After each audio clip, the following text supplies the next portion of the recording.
So we'll revisit what we have done. Okay. So we started with Article 21A of the Constitution.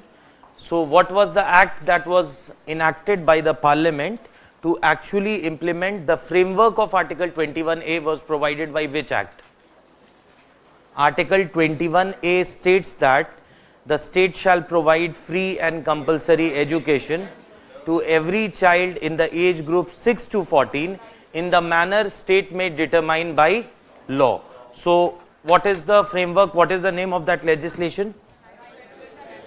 Right to Education. Okay. So we have Right to Education Act. Okay.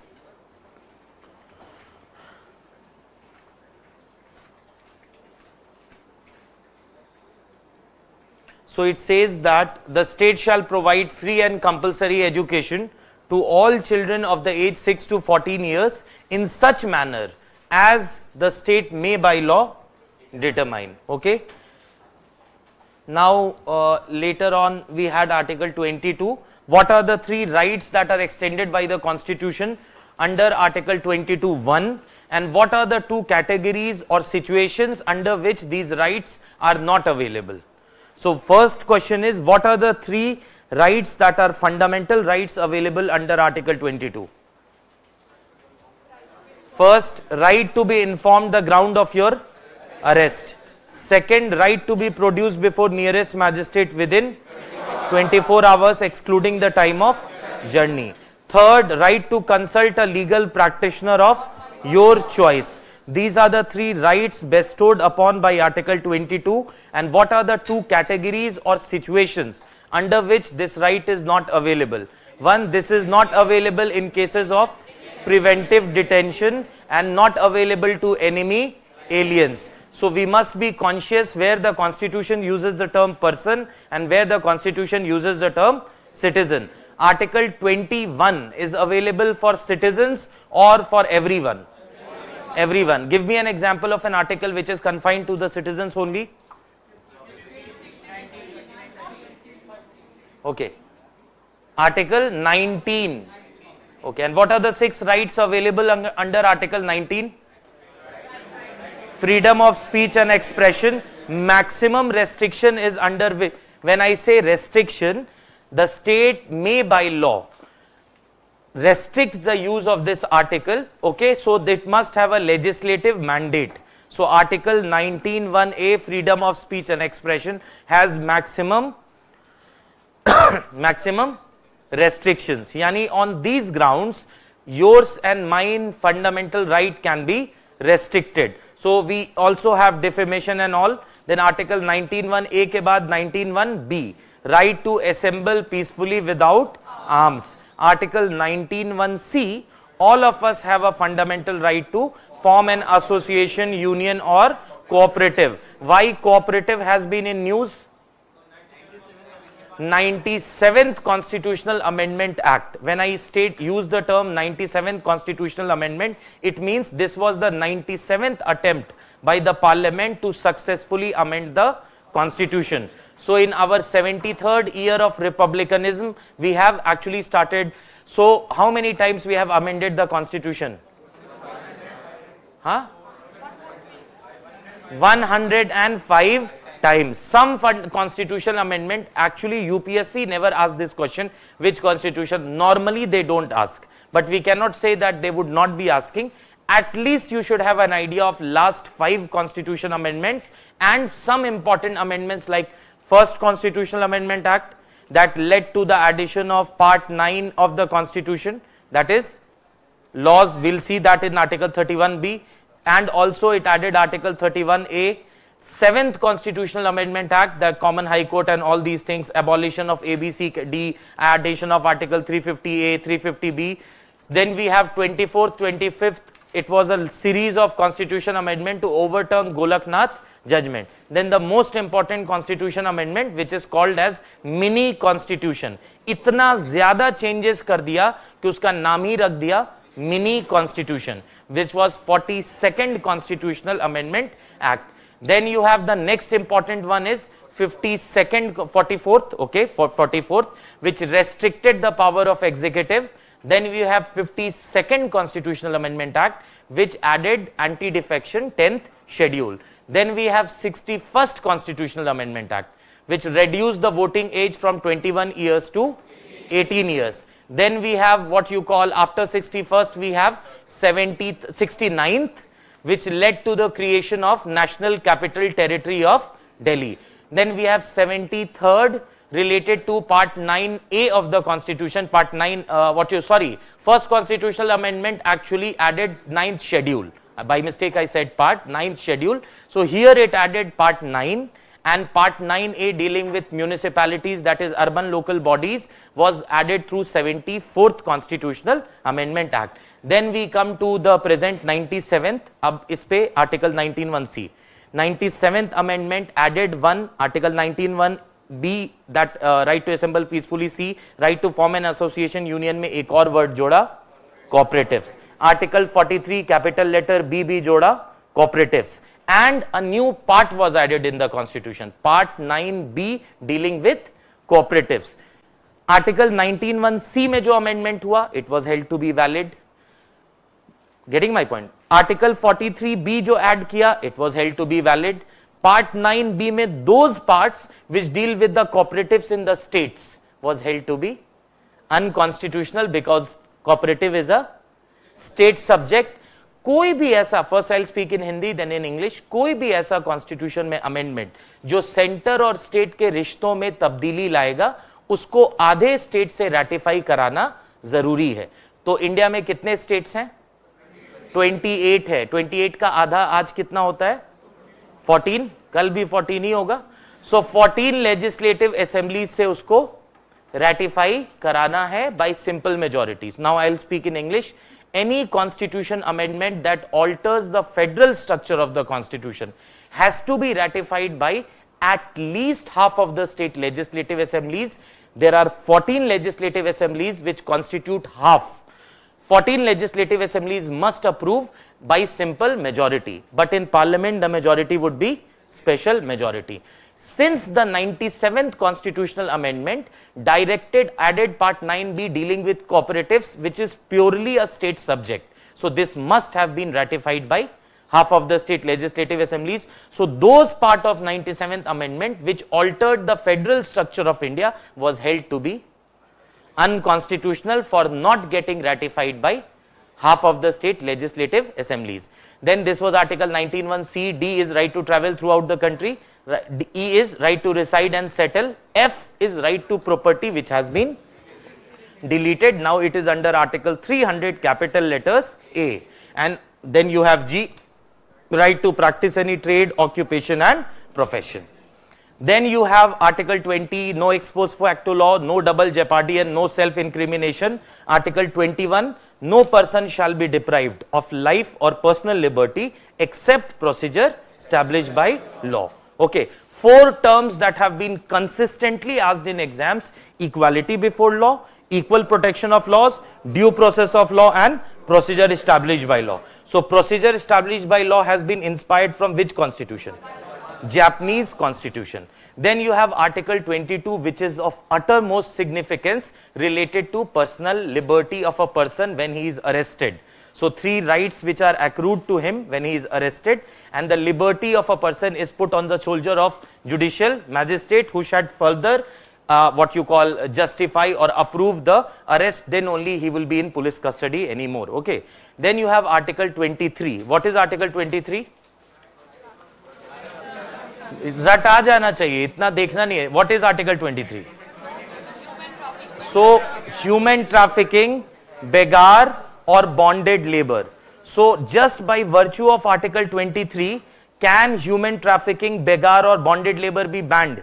No, you need another law to prescribe punishment for it. So the punishment has been provided by the respective legislations, Bonded Labor Abolition Act, and I have made you write all those things. Second part of Article 23 says the state can compulsory impose public service. इसका ये मतलब है अगर state चाहे तो अपने citizens को कोई भी पब्लिक पर्पस के लिए काम करने के लिए मजबूर कर सकता है. जैसे god forbid if there is a war तो वो स्टेट फोर्स कर सकता है कि आप आर्मी को एक साल अपना दें. दैट इज आर्टिकल 23 का second part. So the state can force the citizens to work, but while doing so the state shall not make any discrimination on grounds of religion, race. Sex is actually missing. Sex is missing from article 23 second part. इसका ये मतलब है, the meaning is state can only ask male but cannot ask female, or only ask female but cannot ask male. Then we have article 24 which prohibits employment of children in mine, factory and hazardous employment. So does the constitution place a blanket ban on the employment of children below the age of 14 years? Constitution में ऐसा कोई ban नहीं है. You have Child and Adolescent Labor Prohibition and Regulation Act which furthers the goal of Article 24 of the Constitution. उससे ban को extend किया गया है. You are understanding it? Constitution is only saying no child below the age of 14 years shall be employed in mine, factory or any hazardous employment. So there is no blanket ban. So they may give you a confusing statement in prelims. The Constitution of India puts a blanket ban on the employment of children below the age of 14 years. There is no such blanket ban by the Constitution, but you have a statutory provision. You know the difference between a statutory provision and a Constitution. Is Constitution a law? Yes, it is the fundamental law of the land. So we have Child and Adolescent Labor Prohibition and Regulation Act 2016 as amended. Then we have Article 25 जो 4 चीजों की इजाजत देता है, पर उससे पहले restrictions हैं. What are the restrictions in Article 25? Subject to public order, morality and health. All is it available to non-citizens? Article 25. Okay. All persons have right to freedom of conscience, your inner molding, your inner relationship with God, freedom to profess, declare that I belong to religion X, practice the whatever are the essential traits or whatever is the practice of the religion, you have a fundamental right to practice that, and also propagate. Then we also understood the concept of secularism, how secularism is about rationality, what is the genesis of secularism after the Renaissance that happened in Europe, and how the state must, there are few essential characteristics of secularism which is common to West and East. So if now they can ask a question in prelims, now that they have already asked difference of secularism between West and East, now they will give a statement in prelims, what is the common concept of secularism between West and East? Common 3 ऐसे common point बताइए जो waste और east दोनों में secularism के ये 3 common points हैं. Can we say that the state does not have a religion of its own which is non theocratic in nature. Second, fundamental rights are immaterial, religion is immaterial while enjoying fundamental rights, and all public offices are open for everyone irrespective of his religion. Is there an exception to this in Article 16? क्या मजहब की बुनियाद पे किसी public office में किसी एक particular व्यक्ति का अपॉइंटमेंट किया जा सकता है? यस. किसी एक रिलीजियस डिनोमिनेशन या trust, for example the state is taking over the trust of a temple and passing hundreds of such laws have been passed by state legislative assemblies, and trust of various mosque, or for Ajmer Sharif trust, I made you write that case also. The state has taken over the management of many a times many temples, shrines which are relatively very rich and opulent, to better manage and administer, because political, public order, morality and health, and we'll see in Article 26 also, state can restrict the economic, political, social activity and all. So that particular law says that only a person who professes a particular religion will be appointed as the chairman of this trust. Is it violative of Article 16? No, because one such exception is already provided. So Article 25 predominantly is providing for individual rights or collective rights.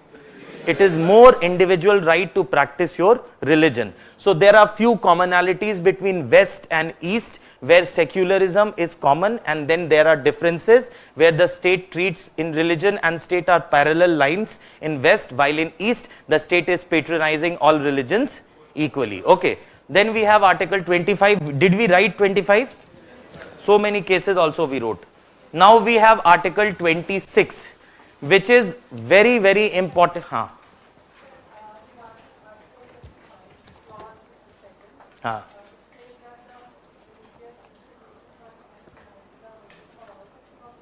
हाँ Hindus shall include. हाँ बिल्कुल. See, first of all in this it says, बिल्कुल इन्होंने दो explanation पे question पूछा है.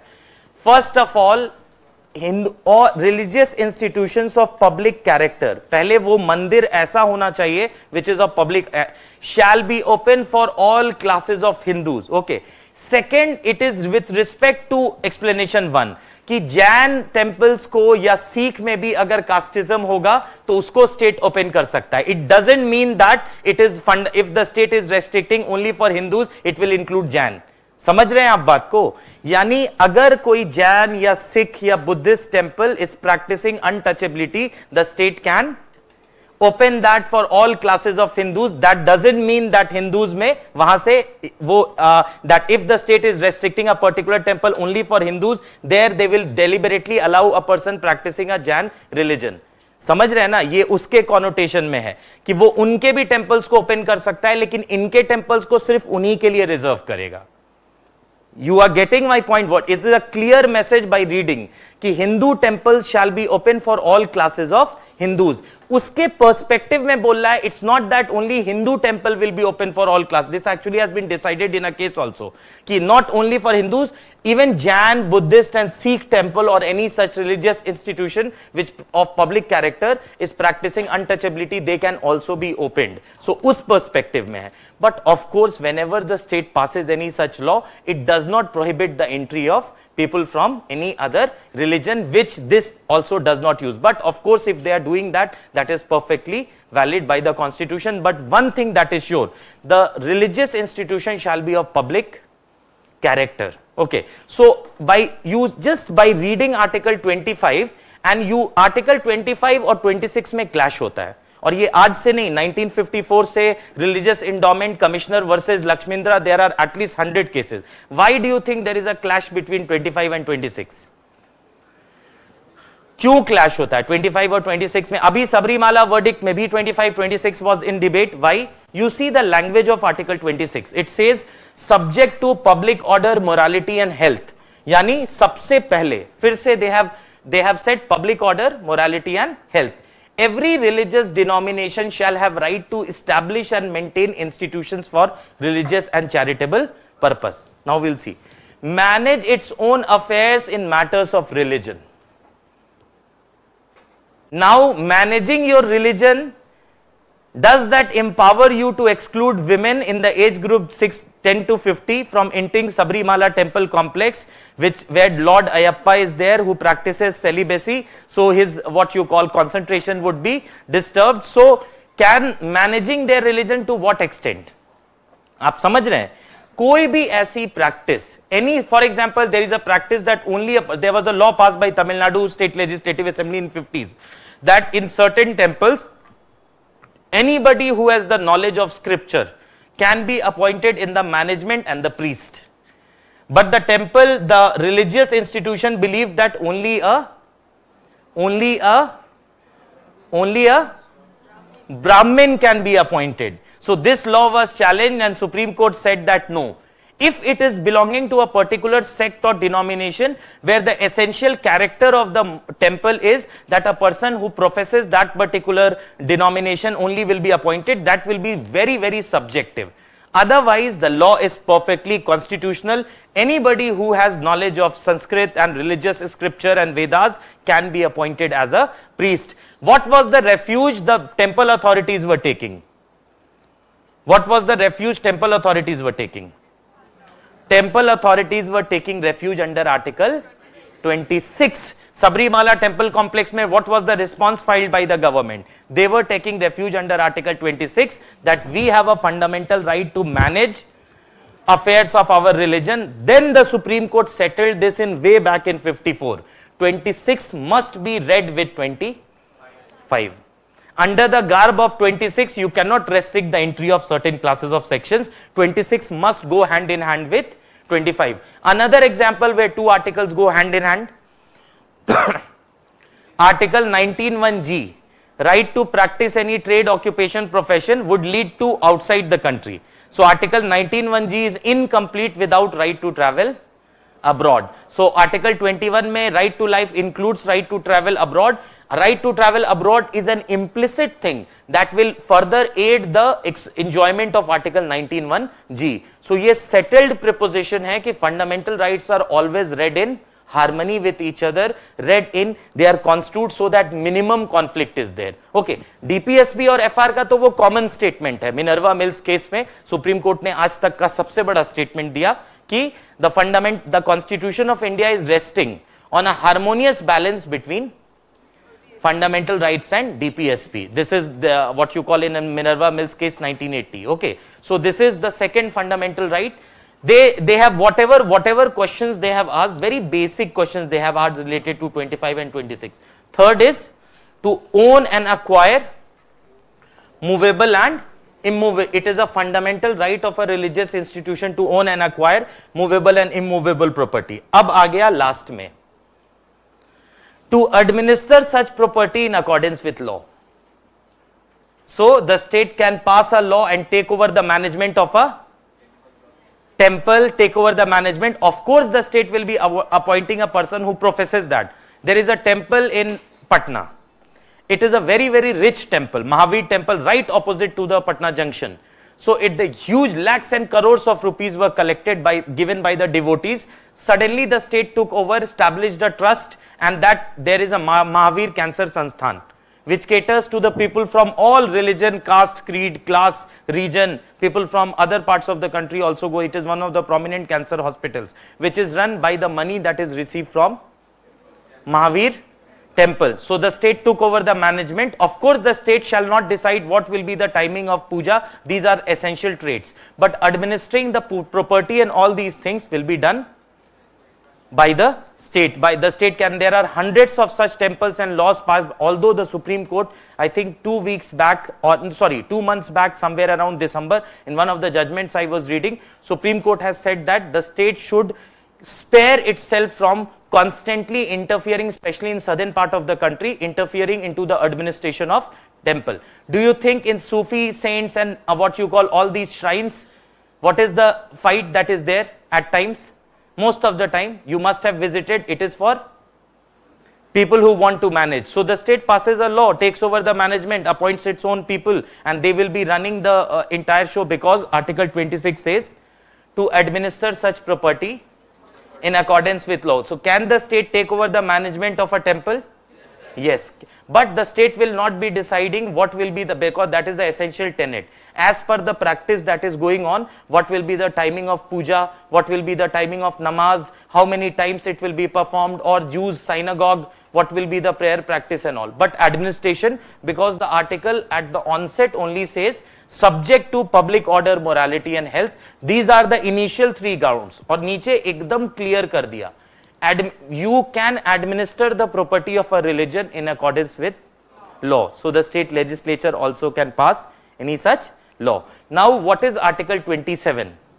No person shall be compelled to pay taxes, okay, for the proceeds of which are specifically appropriated in the payment of expenses for the promotion or maintenance of any particular religion. So tax money cannot be used to promote any particular religion, but the tax money can be used to promote all religions equally. So what this Article 27 reflects?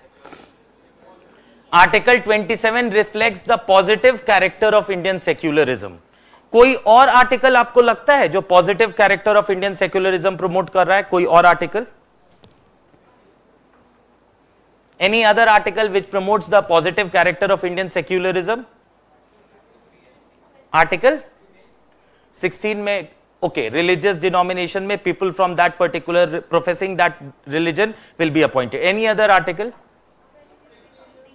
हाँ? Article 25 बताइए कैसे?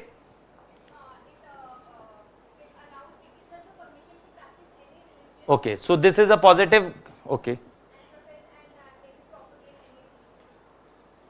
Okay, so that is okay. 25. ठीक है, that promotes, but that allows even in a negative secularism. France also you are allowed to practice religion. Any other article related to Article 30? If there is a religious minority institution, अब सुनिए कितनी बड़ी बात लिख दिया. The state shall not discriminate while granting aid between a minority institution and a non-minority institution. Fundamental right बना दिया कि allow them to establish a religious minority institution और पैसा देते वक्त discriminate भी नहीं करना है. यानी they will establish a religious minority institution. Every single rupee or salary of St. Stephen's College teachers, who gives? St. Stephen's College teachers, who gives the salary? The University Grant Commission gives to Delhi University, and from there, so who gives the salary? The state gives the salary. Jamia Millia Islamia, a university established by an act of parliament in 1988. Okay, so and also, although it was established in 1920 during non-cooperation movement, first in Aligarh and later transferred to Karol Bagh and finally to Okhla. So this is Jamia Millia Islamia is a minority university. Who pays the salary? So don't you think this is a brutal example of a positive secularism where there is a religious institution reserving 50% seats for the people belonging to that particular religion, yet the entire expenditure is borne by the state. Entire expenditure of that institution is borne by the state. So in a religious there is a what you call in a minority religious institution, can there be religious instruction? Yes, of course there can be. There is a Department of Islamic Studies. There is a Department of Islamic Studies, but there cannot be a Department of Urdu के बारे में क्या ख्याल है? Urdu is just a language. It has nothing to do with religion. In Delhi University, you have Central University of Hyderabad, all these English and foreign language university, although it has IFLU, Hyderabad has most of the foreign languages, or any other university has Department of Urdu. Urdu has nothing to do with religion. Although there is a case, Aruna Roy case, where for example, Sikhism, Buddhism or Jainism, these are taught in what you call textbooks of NCERT and state boards. So this was also challenged. Supreme Court ruled that Sikhism, Buddhism, Jainism, these are not religious philosophies when they are taught. They are part of Indian culture. So when they are part of Indian culture, they are not promoting religion per se, they are actually making people aware of the cultural aspect of India. So they can be taught. So Article 27 पे अगर आए, which establishes the positive character of Indian state, the state shall not be discriminating while granting aid between a Article 30 में between a minority and non-minority. So you see the kind of secularism that is promoted in India is more of a positive secularism. The state shall be patronizing all religions but with an equidistance formula. Although there is, अब वही बात है, there is a debate. So many of you in the class may be thinking कि equidistance तो नहीं है. So ऐसा तो कोई tool बना नहीं है कि 2.5, 2.95, 2.75. So of course it is impossible to make, but what is the philosophy of the constitution? We will not go into the controversial aspect that this party or that party is promoting one religion or whatever. We are least concerned. But yes, the positive character of Indian state is reflected through Article 27 of the Constitution, where my tax money can be used to promote all religions equally. Is my tax money, do you think, is being used to promote all the religions equally? Yes, of course. We can give 100 such examples. Hajj, before 2015, Hajj subsidy was given. So Hajj subsidy was given from where? From taxpayers' money. Bihar government celebrated the birth anniversary of Guru Gobind Singh Ji Maharaj. Delhi government celebrated few days back. Diwali few months back was celebrated, or UP government also celebrated, or for that matter public holidays are given. If a public holiday is given, so you are paid for being at home. So there is an expense involved in giving you a public holiday. So who is bearing that expense? State is bearing that expense. So so tax money is being used to promote all religions? Yes, of course the state is using tax money to promote all religions equally. Now we'll see 26, 27, 28 एक साथ करेंगे क्योंकि 28 तक क्या है? 28 तक क्या है? Matters of religion, secularism. So we'll see 28 also. what is the difference between economic activity and financial activity associated with religion? First of all, economic activity and financial activity और इकोनॉमिक एक्टिविटी को एक case में Supreme court ने differentiate किया. Supreme Court says that financial activity predominantly is a narrow than economic activity. Economic activity any activity which is related to distribution of resources in cash और in kind. In cash तीन उस judgement पे supreme court ने 3 demarcation किया. First of all, this is not a UPSC question. Even a Mars Public Service Commission will not ask what is the difference between economic and financial activity, but still you have asked. In judiciary also they will not ask, but I'll take you to a case. Supreme Court says that economic activity is consisting of both monetary as well as non-monetary, any economic resource of the temple. Or for example, economic resource of the temple, for example, temple has a pond. Okay, so who will be using, how it will be? Temple has a culture of distributing sweets every year. So this is in cash or in kind. It is in kind. Temple has certain shops. So economic activity is a wider paradigm, while financial activity is paisa given by the devotees out of Shraddha.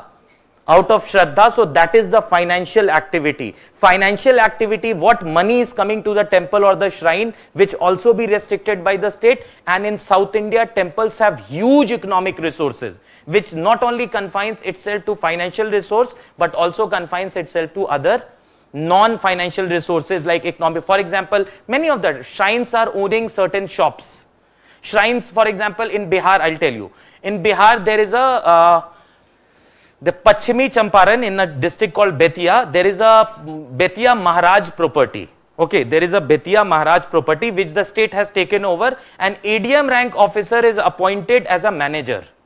ADM rank officer is appointed as a manager, as a custodian of the property of Betia Maharaj. Okay, and there is a culture that you give every year in Durga Puja, you go to all the temples and you give from the property of Betia Maharaj, whatever revenue is coming, you give certain donations to the temples. Okay, but the state is monitoring. Okay, state is monitoring because manager is of ADM rank and state PCS officer. Getting my point? So economic activity is a vast term. Economics has nothing to do with only cash. It deals with things that are resources. And what is economics? Why do we need economics? Very simple. We need economics because resources are less and demand is more. Economics is very simply the study to manage resources for optimum utilization. So economic resources has a wide connotation, while financial activity is the money accruing to the temple for the sake, and this money can be used by the state. हाँ, ये है, the state cannot divert the fund. Many of the cases, if the state cannot take away that money, उस पे भी बहुत से cases है. पर एक छोटी सी बात, what is the most अब economics में what is the most important villain of current account deficit? अभी इकोनॉमिक्स में थोड़ा सा तो पढ़ा ही होगा, ये तो सुना भी होगा. करंट कुछ भी नहीं. ओके, नहीं तो भारत कौन सी ऐसी चीज बाहर से खरीदता है? Oil. So oil is a, see what was the statement given by, I think UK foreign minister was here ना. So when India made Dr. S. Jayashankar subtly, he made a very beautiful point. He said that, Honorable Minister, for your kind information, we are buying somewhere around this barrel of oil, but Europe together has increased its import from Russia by 22%. So she became a bit, and then she said that I don't need to tell India, India is a sovereign country. And she said, India is a sovereign country, I don't need to tell India. Okay, so what is the villain of India's current account deficit? First villain is oil, and second villain is gold. Economic survey कहता है gold top 5 villain में हमेशा gold रहता है, पर gold is a non essential item. Gold is a non-essential. It is only the crave for gold and the culture of gold in India. So what we started, gold, you must have gold bond scheme, gold monetization. यानी कि physical gold मत रखो. So you buy gold bond, whatever is the price that day, whenever you will sell that bond, we will give you that price. Physical gold मत रखो, क्योंकि physical gold we have to buy from outside, and then we have to give dollars and they will give us gold. So this hampers our foreign exchange. So Prime Minister Modi made an appeal. अब इसको link करना है ना, class तो polity की चल रही है, तो इसको यहां से लिंक करना है. इकोनॉमिक एक्टिविटी पूछा भी है किसी ने, ठीक है. तो अब prime minister made an appeal that we have so much of gold in our temples, especially in South India. So Prime Minister made an appeal 3-4 years back कि सारे gold हमें दीजिए, equal amount of resources we will give you in monetary form, but the state cannot force that. The state cannot force that. क्योंकि अगर हम उनसे gold लेंगे, so we have to import less gold from outside and we'll pay them. So if they don't agree, can the state force them? नहीं. The state can use, there have been n number of cases. To what extent state can administer such property? Administer such property for their welfare. It's not that state will take the property of the temple and it will start a new scheme.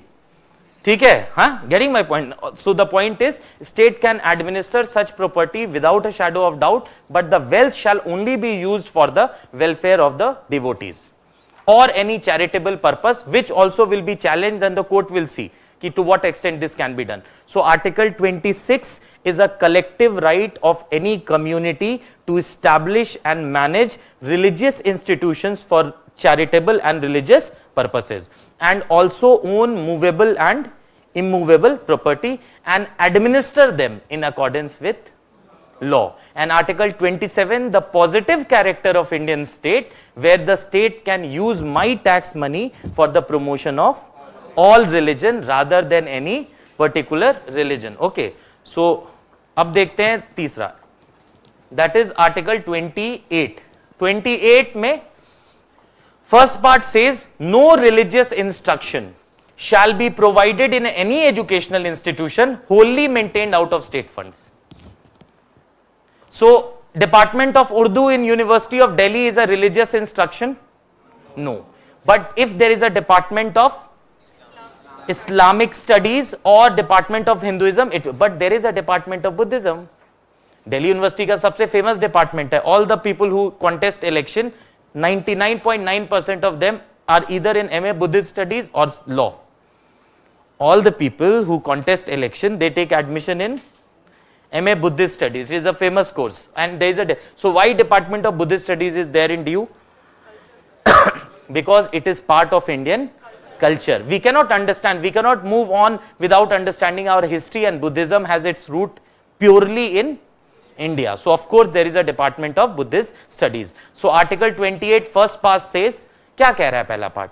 कोई भी ऐसा institution जो पूरी तरीके से सरकार के द्वारा संचालित है, उसमें मजहब की शिक्षा नहीं दी जाएगी. Now in English, no religious instruction shall be provided in any educational institution. What is the word that is used? Wholly maintained out of state funds. यानी Delhi University, Central University of Hyderabad, Indian Institute of Technology, Jawaharlal Nehru University or Ambedkar University Delhi, these universities cannot have a department catering to the religious studies. And why Department of Buddhist? I know somebody will be asking from DU immediately कि भाई Buddhist studies तो है department DU में. So why it is there? Because it is a part of Indian culture. I know somebody also, he was pursuing PhD from Buddhist studies. Huh?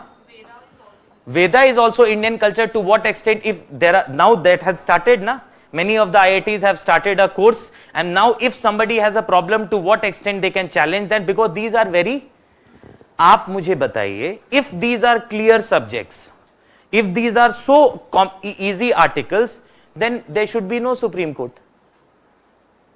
If these are easy issues, an immature, a naive, or a person who has very little just understanding, he'll say that this is the finality element. Nobody can dare to say this is the finality element. Reservation, there are 2000 verdicts. So there is an element of grayness है कि नहीं law में. So who is there to adjudicate upon such dispute? Supreme Court, UPSC will not ask you. Of course there is an element of grayness. Every single article has wide connotations, and I can talk about 50 judgments of Supreme Court which are contradictory in each other. And do you think judgments are mathematics? बिल्कुल भी नहीं, black and white नहीं है. Kesavananda Bharti judgment was delivered, अब वही ना मैं नहीं जाना था. Kesavananda Bharti judgment was on the last day, there was no common points on which judges were agreeing. T. Adhyarjun has written a beautiful book. He qualified UPSC, resigned and started practicing, and he was one of the lawyers advocates in Keshwananda. He has wrote a book on Keshwananda Bharti judgment. So there was no agreement among the judges. Last time में कुछ common points एक piece of paper पे लिखा गया.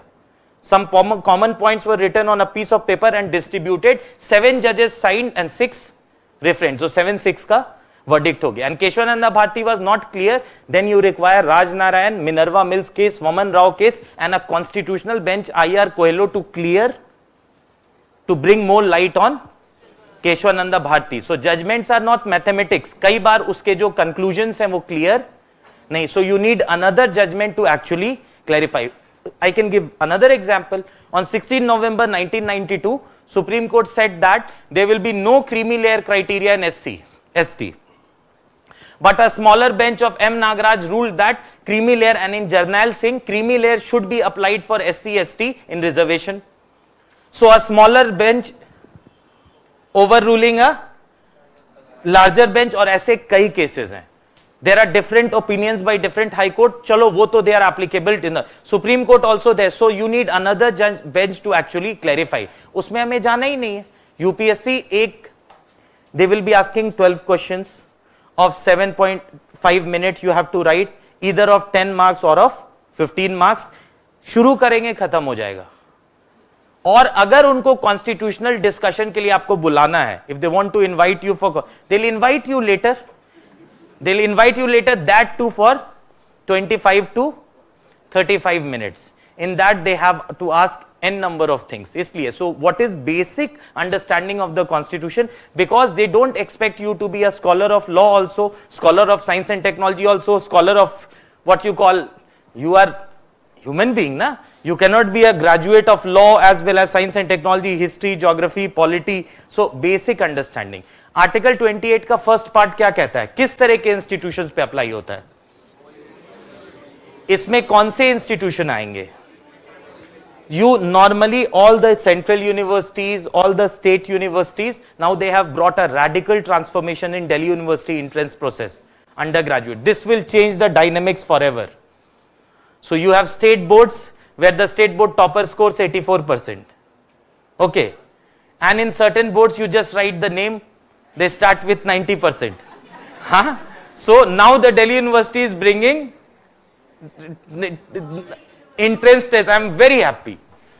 Very happy. Now there will be दूध का दूध और पानी का पानी. There will be an entrance test. एक भी seat, there are people from, they will not allow a single seat to be taken by anyone. Getting my point? They will not allow a single seat to be taken by anyone. Now you see, क्योंकि it is absolute inequality ना, जो CSAT में हो रहा था. 189, I know an IS, 189 paper 2, 42 paper 1. Huh? So this was brute inequality. Now of course this is, justice calls for an equal.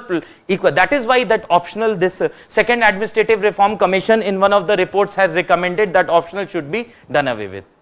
Second administrative reform commission ने recommend किया था, क्योंकि सबकी धुलाई एक होगी. Getting my point? Because there is that, but although it is a very very big decision, it is immature for anybody to make a statement, मुझे पता चला है अब जा रहा है optionals.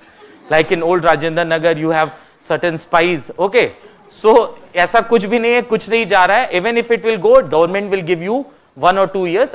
Nothing of such gossip should be entertained even for a second. I'm just making you a recommendation of second ARC. क्योंकि level playing field. Now I read, I was very happy कि अब जो होगा मुकाबला entrance पे होगा. Once they did what they have done things in the past. Once to stop UPSC aspirants from taking admission in law.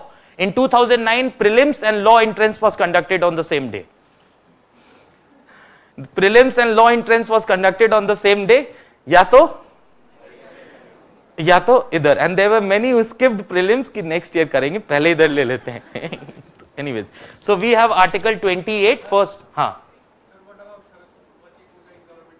Saraswati Puja, first of all, Vande Mataram को लेकर various high courts have already ruled कि वंदे मातरम को लेकर it does not have any religious character. First of all, now it comes to Saraswati पूजा, इसको लेके भी कई judgments है. Any prayer that invokes the name of a particular god cannot be made compulsory.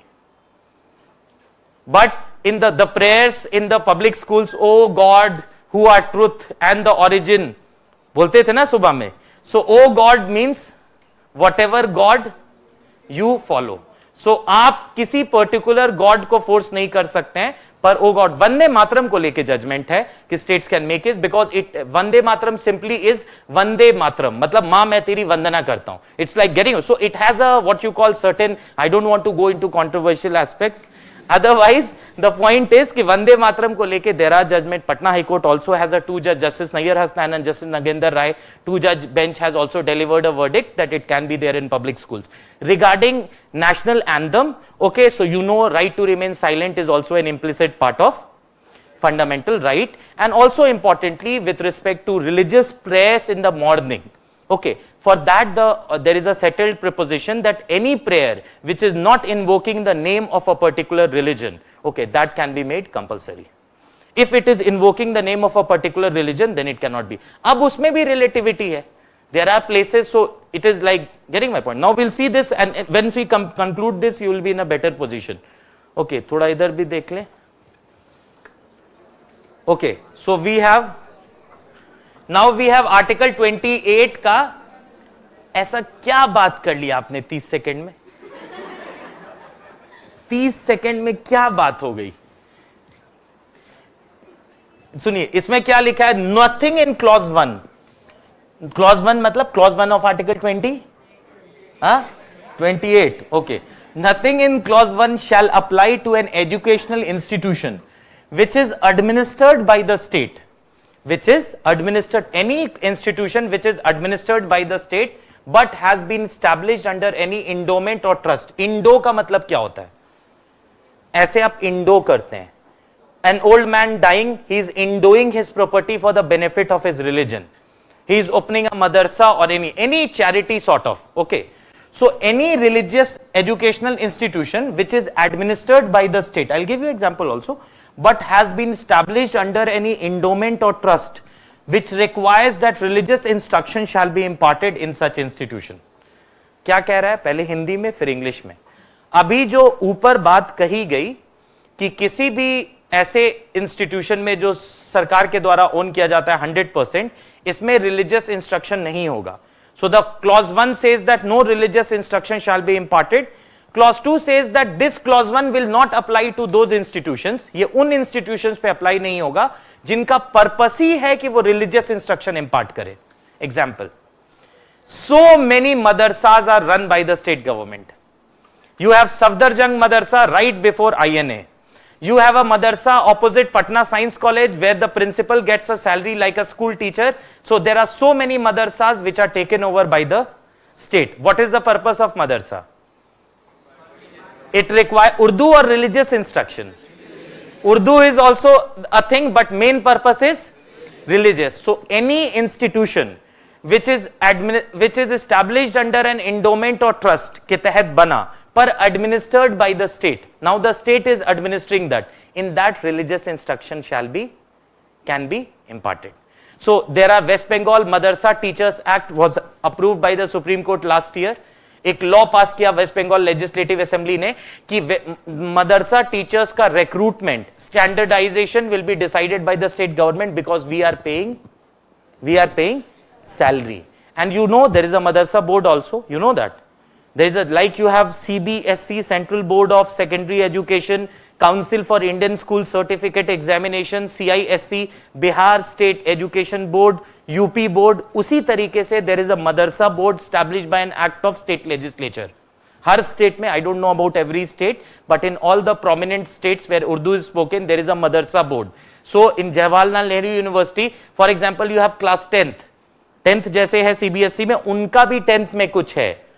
Getting my Maulvi course. Then after that +2 there is a Fazil course, and after this course also you can take admission in Jawaharlal Nehru University. There are so many students in Arabic and Persian who have not done their 10th and 12th, but they have done their 10th and 12th from madrasa board. There is a proper madrasa board where certain courses are at par with 10th and 12th, and the state legislature has established these boards.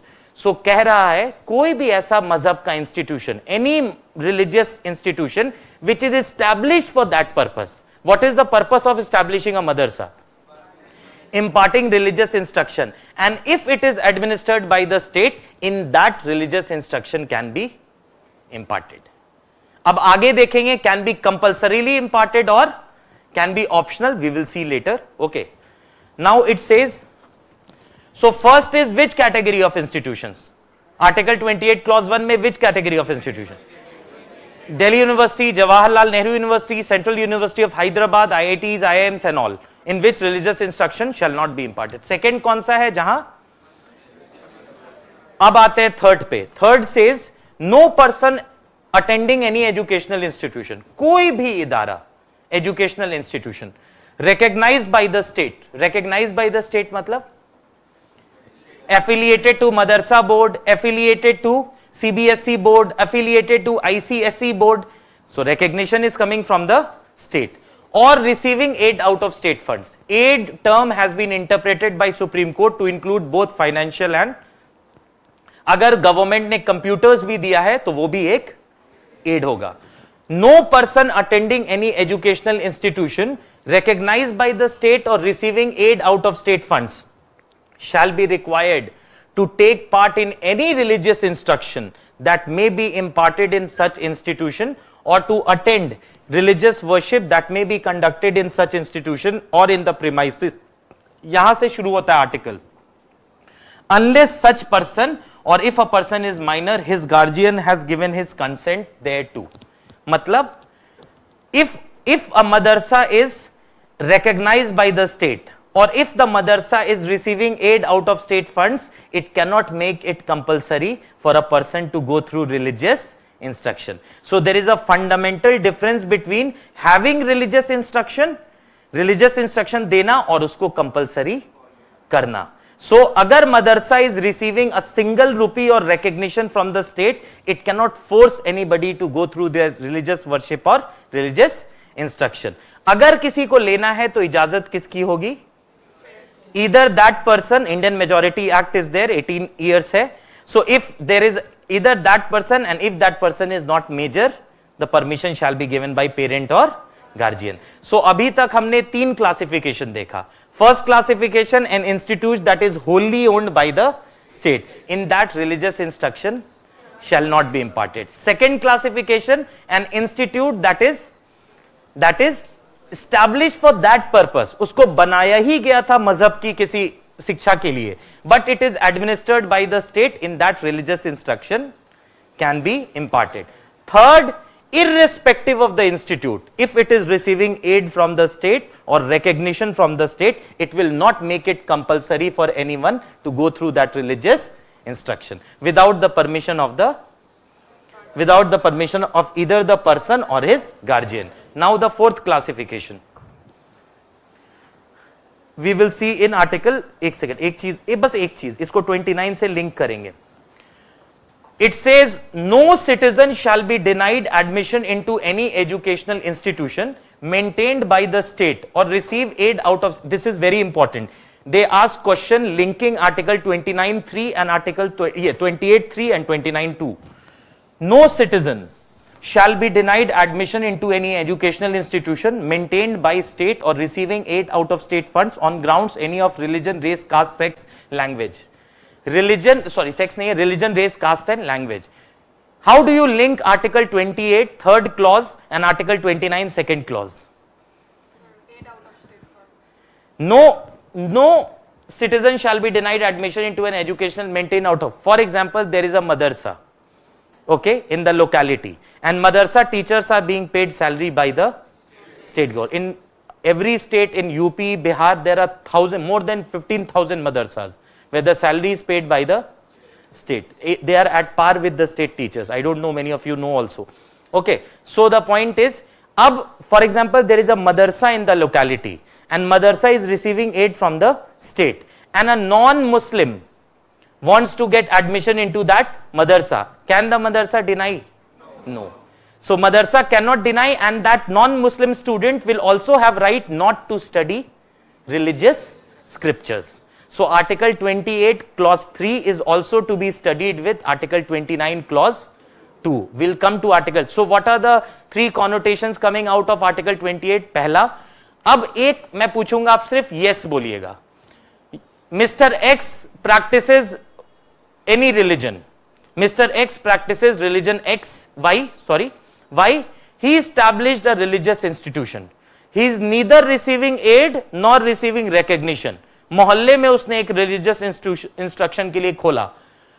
Can it make it compulsory for anyone who gets admission should go through religious scripture? Yes. कौन exempt, कौन बचा? सब आ गया, बचा कौन?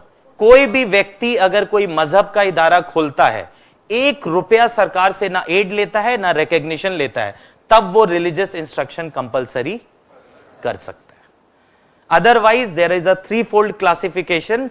wholly maintained not possible, established for that purpose possible, anybody receiving aid or recognition they will be not compulsory without the permission of that individual or his parents. And also to be read, because I was going through one of the questions, I don't know, in somewhere in judiciary and all, they have asked ki the relationship between article 28 and article 29 clause 2. So if there is a madrasa that is receiving aid out of state funds and that is for a religious instruction, can a non-Muslim has a fundamental right to get admission into that? Yes, he has a fundamental right to get admission, and also a fundamental right not to be forced upon with a religious scripture or any such text. So this is the language. Article 29 has everything to do with minorities, and any section includes majority also, we'll see, but secularism is there in article 26, 27 and 28. ठीक है, अब लिखिए article 26.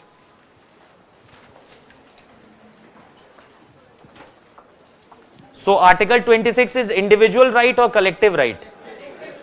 Collective right. Please write. Right, subject to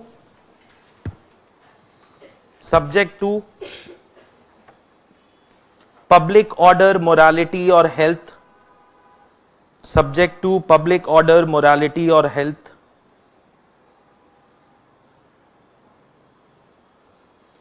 subject to public order, morality or health, every religious denomination every religious denomination shall have rights to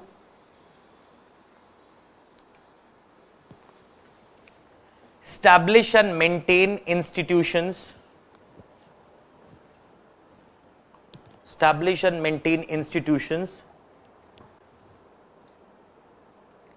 for religious and charitable purposes. Establish and maintain institutions for religious and charitable purposes.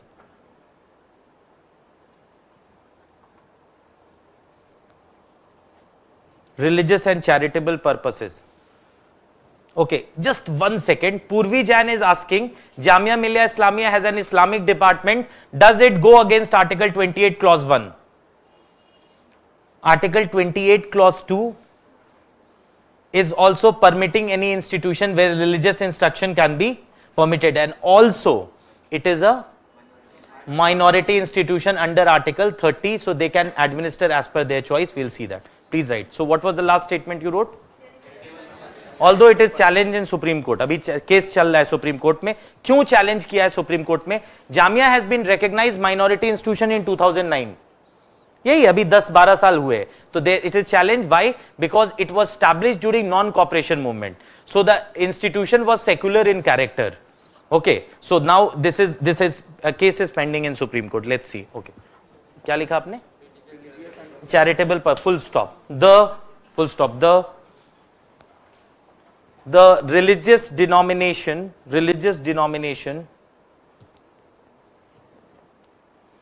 also can manage its own affairs in matters of religion,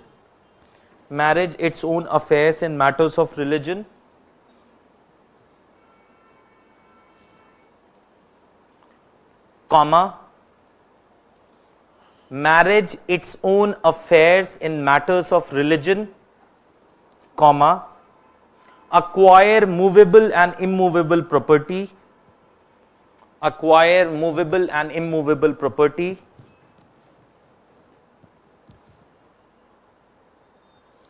and administer such property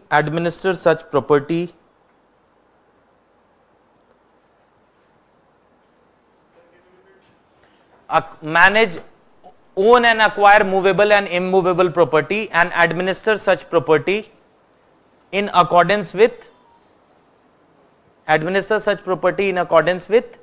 law. Full stop. आगे लिखिए, Article 25 is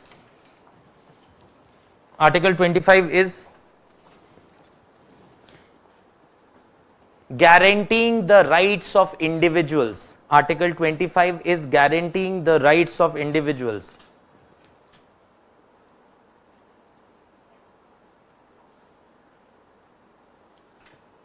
While 26 guarantees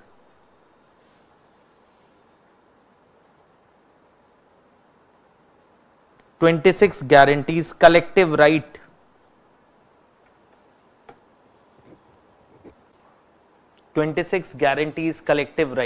okay. Right further, it is also important to note from mains perspective, right, it is also important to note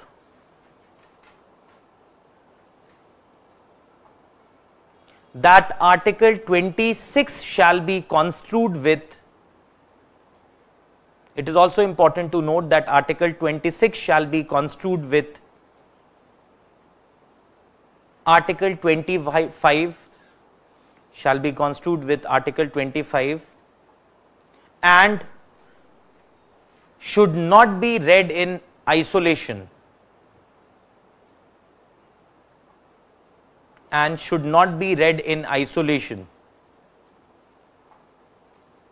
But in harmony with Article 25.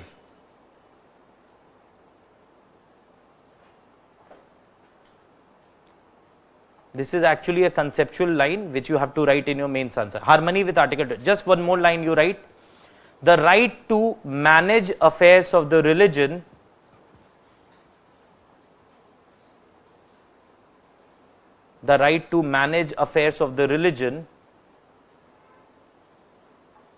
अब ये mains का एक question आया है, do you think our cultural practices are being challenged in the name of, when you will prepare for civil services, you will go through previous year's question paper of mains, okay, then you will see that recently they have asked that do you think our cultural practices are being challenged in the name of religion after Sabrimala verdict. So there is an exam conducted by UPSC mains, okay, when you will prepare you will go through previous year's question paper, then you will see recently it has been asked 2 years back. क्या लिखा आपने? Manage affairs of the religion and associated cultural practices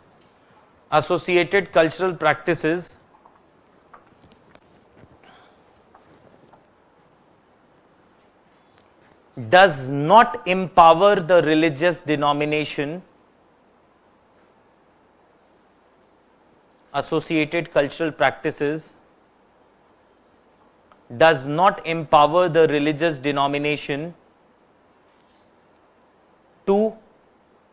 does not empower the religious denomination to breach the mandate of Article 25. Breach the mandate of Article 25.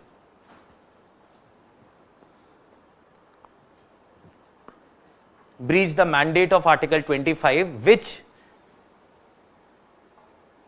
establishes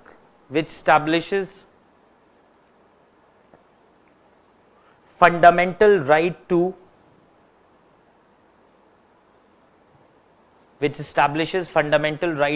religion. Full stop. Change the line and write now Article 27.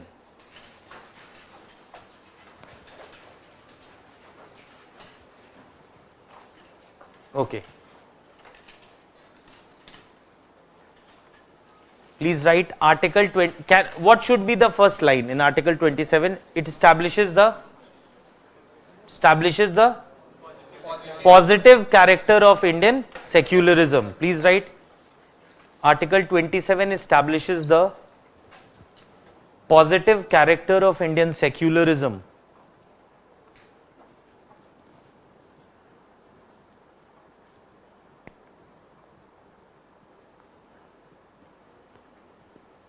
Full stop. Positive character of Indian secularism, ठीक है, full stop. आगे लिखिए, the state can not compel any person, the state cannot compel any person to pay tax for the promotion of any, the state cannot compel any person to pay tax for the promotion of any particular religion, cannot compel any person to pay tax for the promotion of any particular religion, but it can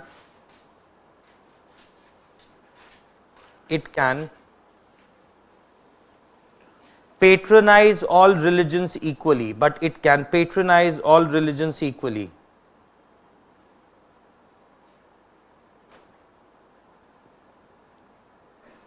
It can patronize all religions equally. Full stop. आगे लिखिए, the state maintaining an equidistance, the state maintaining an equidistance can,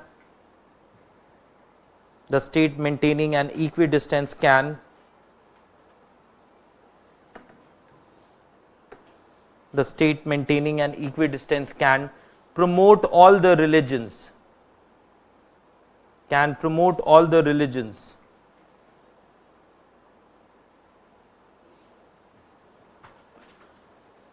but can promote all the religions, but without any bias, without any bias,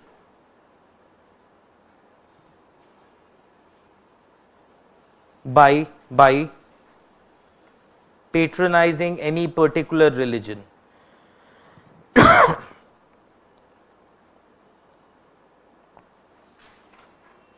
Okay,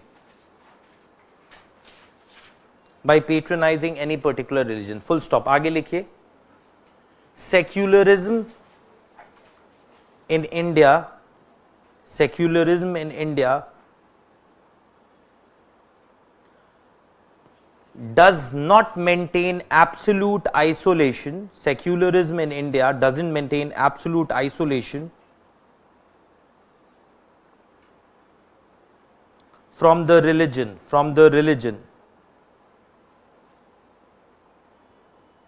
full stop. एक छोटा सा case है, लिख लीजिए, in Ramchandra versus state of West Bengal,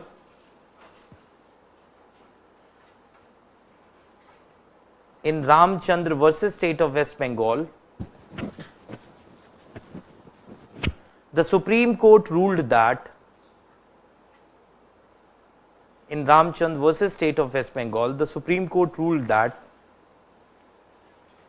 certain fees may be levied, certain fees may be levied, certain fees may be levied, LEVIED, levy का मतलब कर लगाना, okay, certain fees may be levied for the proper maintenance and providing certain facilities, for the proper maintenance and providing certain facilities,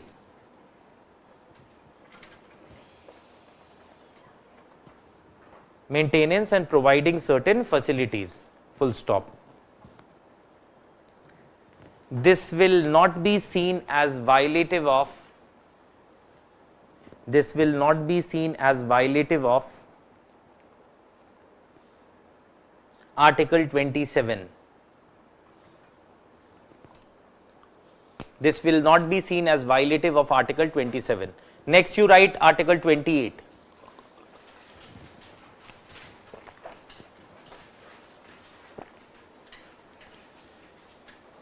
Okay, please write, this further promotes the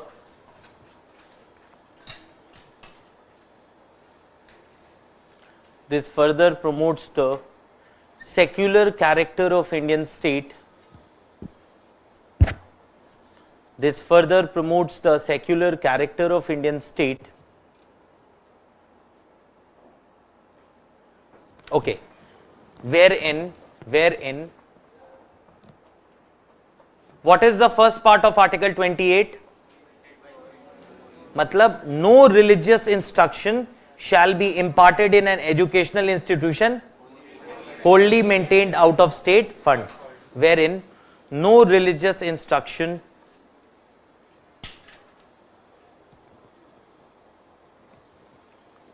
shall be imparted, no religious instruction shall be imparted in an educational institution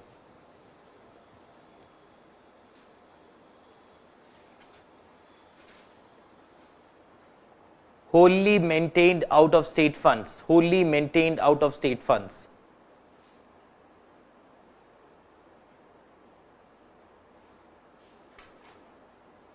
Full stop. Okay, then you write wholly maintained out of state funds. Please write further in clause 2, wholly maintained out of state funds. In clause 2, this restriction shall not be applicable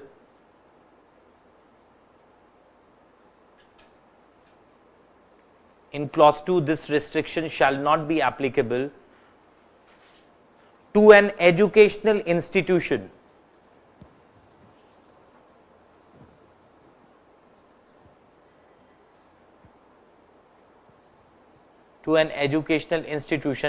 established by an endowment or trust, educational institution established by an endowment or trust. See yahan endowment, established by an endowment or trust,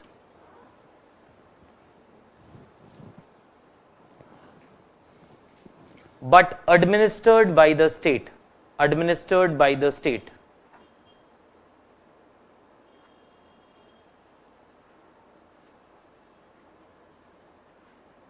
Okay, next write further, any educational institution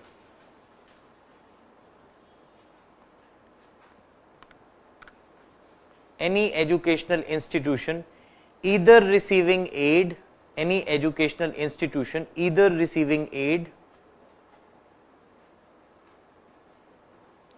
or recognition by the state, any educational institution either receiving aid or recognition by the state, either receiving aid or recognition by the state shall not impart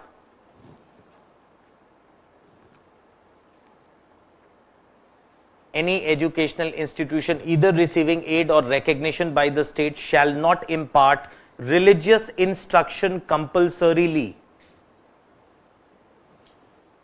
shall not impart religious instruction compulsorily, shall not impart religious instruction compulsorily without the consent of, shall not impart religious instruction compulsorily without the consent of such person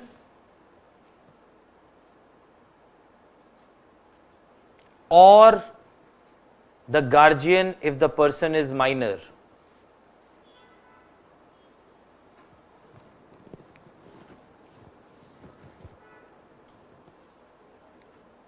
Or the guardian if the person is minor. Please write down. The Supreme Court in Aruna Roy case, the Supreme Court in Aruna Roy case, the Supreme Court in Aruna Roy case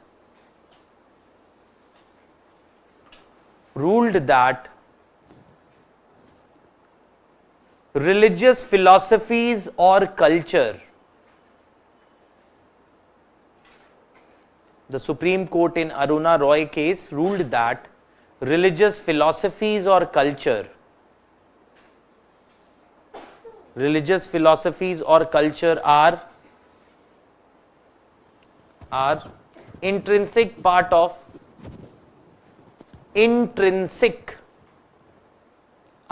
INTRINSIC, intrinsic और important और inherit, कुछ भी लिखे, मतलब important part of, or intrinsic part of India's civilizational heritage,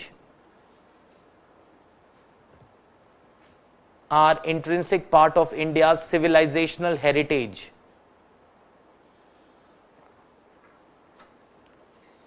They can be imparted, full stop दे के लिखिए, they can be imparted and it will not be violation of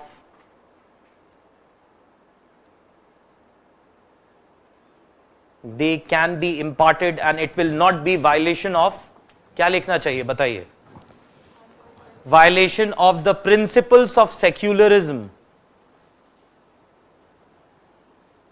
violation of the principles of secularism embodied, principles of secularism embodied in Indian Constitution.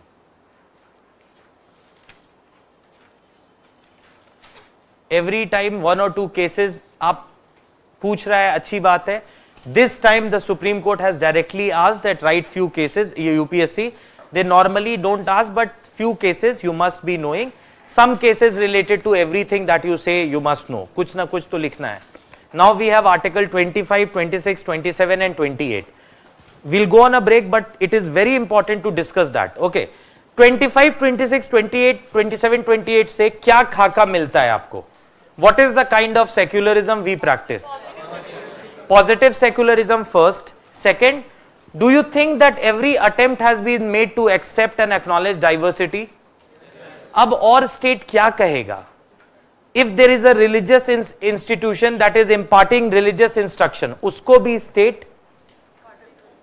So the kind of secularism that we practice is very different from secularism of the, there are more than, for example, thousands of madrasas or any such, where the salary is being given by the state. If the salary is being given by the state, so actually in what you call, there was a West Bengal also, wahi baat hai na, this is very sensitive, we cannot talk in a very restrictive words. So in West Bengal, the salary of imams, it was a controversy, na? You must have heard, some of you, when you read newspaper. So it is ki salary of imams was an issue, ki the state government, and also the money was given to what you call, फिर यही छोटा सा clip ना लगा दे, कि Durga Puja pandals, okay, फिर इतना ही, बस इतना ही होगा ना, फिर आगे पीछे का. So actually the point is, okay, so I am saying आगे पीछे जोड़ के बीच में, ठीक है. So okay. So the point, because it is obnoxious, it is reflects the sick mind. But the point is कि mediocrity is the what most celebrated critique. Okay. So the point is कि सबसे पहली बात, there are religion, even the imams were given salary, and there is a controversy, and even during Durga Puja, pandals were also and imams also. So the state is patronizing all religions. This was also stated by Dr. S. Radhakrishnan. He has extensively written on comparing Indian secularism with Western secularism. He writes in one of the paragraphs that in India, religion is an important component of life, and culture is actually religious culture. In US it is YOLO, you only live once. YOLO culture hai na? So in India, the culture, the way of life is ingrained with religion. बच्चा पैदा हुआ, तुरंत कुछ हो, उसके बाद फिर 6 दिन, 8 दिन, 10 दिन, 12 दिन, फिर कुछ होता ही रहेगा. Getting my point? तो religion is such deeply ingrained that you cannot isolate religion from state. Okay, so of course Indian army is brutally secular organization, a perfectly secular organization, and you go and you must be having people. So of course there are organizations which are kept outside the purview, but there also you have all the religions are promoted. You must have seen in movies also. So positive form of secularism is practiced in India. Article 27 में एक word जोड़ दिया. No person shall be compelled to pay taxes, the proceeds of which shall be used for the promotion of any particular religion. Article 20, her article में कुछ ना कुछ. Article 28, religious instruction can be imparted in an institution which is established under an endowment or trust, but administered by the state. So and you have, so undoubtedly there is the culture of India, is religion forms an important. Dr. Ambedkar ने कहा पालने से लेकर cradle to grave, पालने से लेकर आपकी मौत तक religion is a major important component. So we practice positive form of secularism. Then सर्व धर्म संभवा, what does that mean? हाँ, कोई एक व्यक्ति बताइए, मुझे सुनाई नहीं देता है, सब बोलते हैं, कैसे मतलब कैसे मैं, हाँ, एक कोई व्यक्ति बोलेगा ना, बताइए. So she has got a political connotation. All religions can be practiced in the territory of India. Ancient times goes, you have answered correctly, but she took polity too much. Sarv Dharm Sambhava ko, she is like Article 1, India, that is Bharat shall allow all the religion. Matlab, say something from philosophical perspective. What is Sarv Dharm Sambhava? You are saying correctly, but you are, you for a moment, no, what is the philosophy? For a moment she was a member of Constituent Assembly. बताइए इसको religious perspective से बोलिए, what is सर्व धर्म संभवा? So you have, for example, you are talking about Article 51A. You will just start Vasudev Kutumbakam, the world is one family. India is the only constitution that directs the state to promote international peace and security as a directive principle. So when you are talking about religion, जैसे nationalism की बात करेंगे, so किसके बारे में लिखना जरूरी है? I told you in the first class. Rabindranath Tagore has written exhaustively on national. In Bihar PSC, they have asked this question directly. अब इतना कहाँ indirectly वहां पूछेंगे? They have asked what are the views of Rabindranath Tagore on nationalism? If you write about nationalism and you do not write about Tagore, then it is like an incomplete answer. Like you write about what you call cricket and you don't mention the contribution of Sachin Tendulkar. So it's like in history of Indian cricket will be incomplete without the contribution of Sachin Ramesh Tendulkar. Exactly, if you talk about religion, you must talk about Gandhi ji and Dr. R. Sarvapalli Radhakrishnan. Okay, so Vasudev Kutumbakam, world is one family. Then you have Sarv Dharm Sambhava, possibility of all religion to attain enlightenment. Sabka Malik, ek hai, you can achieve enlightenment through also. One person, I told you na, one person came to Gautam Buddha. And he was very happy and excited. Said ki, he said ki, I know the truth.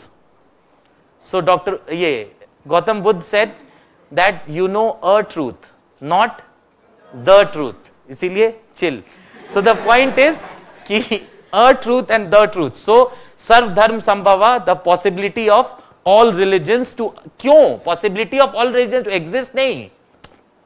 To achieve enlightenment, because India में religious philosophies का cradle रहा है India, all the religious philosophies and life after death. Okay, so the possibility of all religion to achieve enlightenment. So this is the positive character of secularism, Article 25, 26, 27, 28, a very important judgment of Supreme Court. What constitutes essential tenet is pending. And there is a constitution bench, few hearings have happened. I am also eagerly waiting, and then we'll read that judgment and what is the connotation. After the break, we'll do Article 29 and Article 29 ke baad 30. Then we'll do 31. What is Article 31?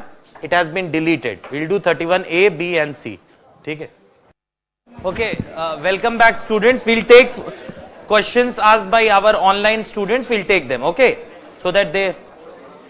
Okay, please maintain silence. Article 25, Navneet is asking. Article 25 talks about individual fundamental right. Okay, ये सिर्फ लिख रहा है. कुछ dictate कराया क्या? What is, Raj is asking, what is movable and immovable property? Okay, so immovable property is this building and movable property is this 100 rupee note.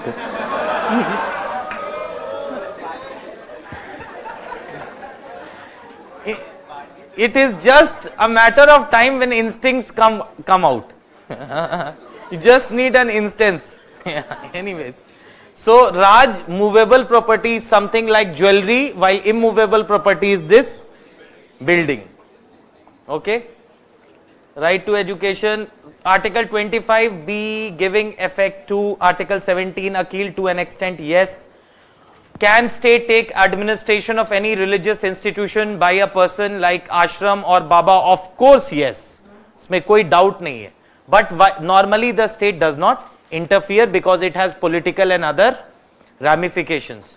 The state can provide for social welfare and throwing open of Hindu religious institution of all classes. कहने का मतलब है, since there was discrimination, people belonging to certain caste were not allowed to enter temple, so the Constituent Assembly deliberately added in Article 25 कि Hindu religious institutions of public character, वो Hindu religious institution जो सबके लिए खुले हैं. अगर मैं अपने घर में मस्जिद, मंदिर, गुरुद्वारा या कुछ भी अपने घर में बनवाऊं, that is not of public character, that is of personal character. So if there is a mandir, masjid, gurdwara that is of public character, Article 25 only deals with Hindu institutions. वो सबके लिए खोला जाएगा, ये सरकार कर सकती है. State can open it for everyone, all caste and all class and sections of Hindus. Okay? Then the state can provide this. Nikhil, I hope you got this. Otherwise, let me know.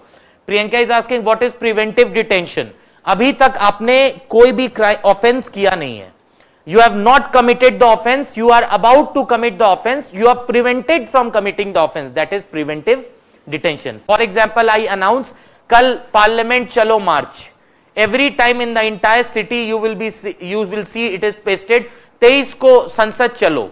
So actually they are not allowed to enter Sansad. Before that also they are put under preventive detention and put to Parliament Street Police Station. So preventive detention is detaining you for a crime that you have actually not committed but you may commit. That is preventing you from committing a crime. That is preventive detention, and you are already accused of committing an offense, that is punitive detention. And what is a cognizable offense?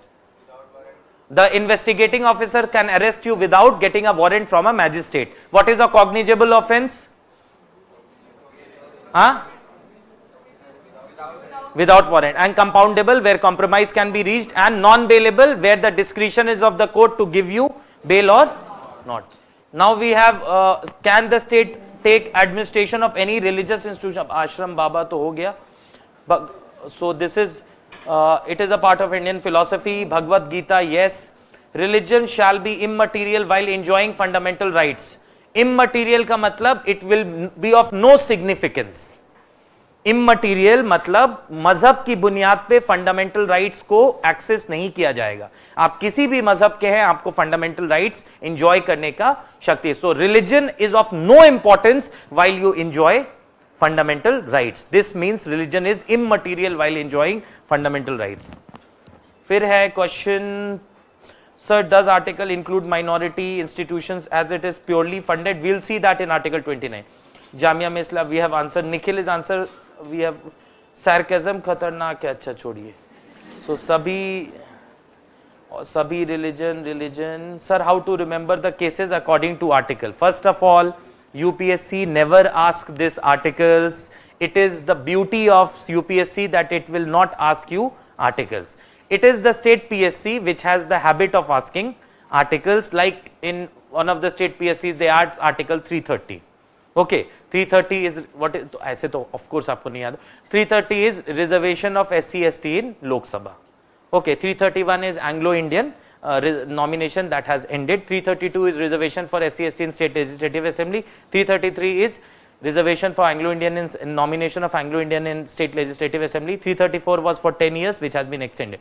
तो ऐसे question कभी state PSC पूछ सकता है, पर एक से all the important articles you will remember. इतनी बार उनका जिक्र होगा क्लास में कि वो आपको ऐसे ही याद. फॉर एग्जाम्पल आर्टिकल 17 क्या है? अनटचेबिलिटी. आपने याद किया, ऐसे ही याद हो गया. आर्टिकल 21 क्या है? Right to life. आर्टिकल 25 क्या है?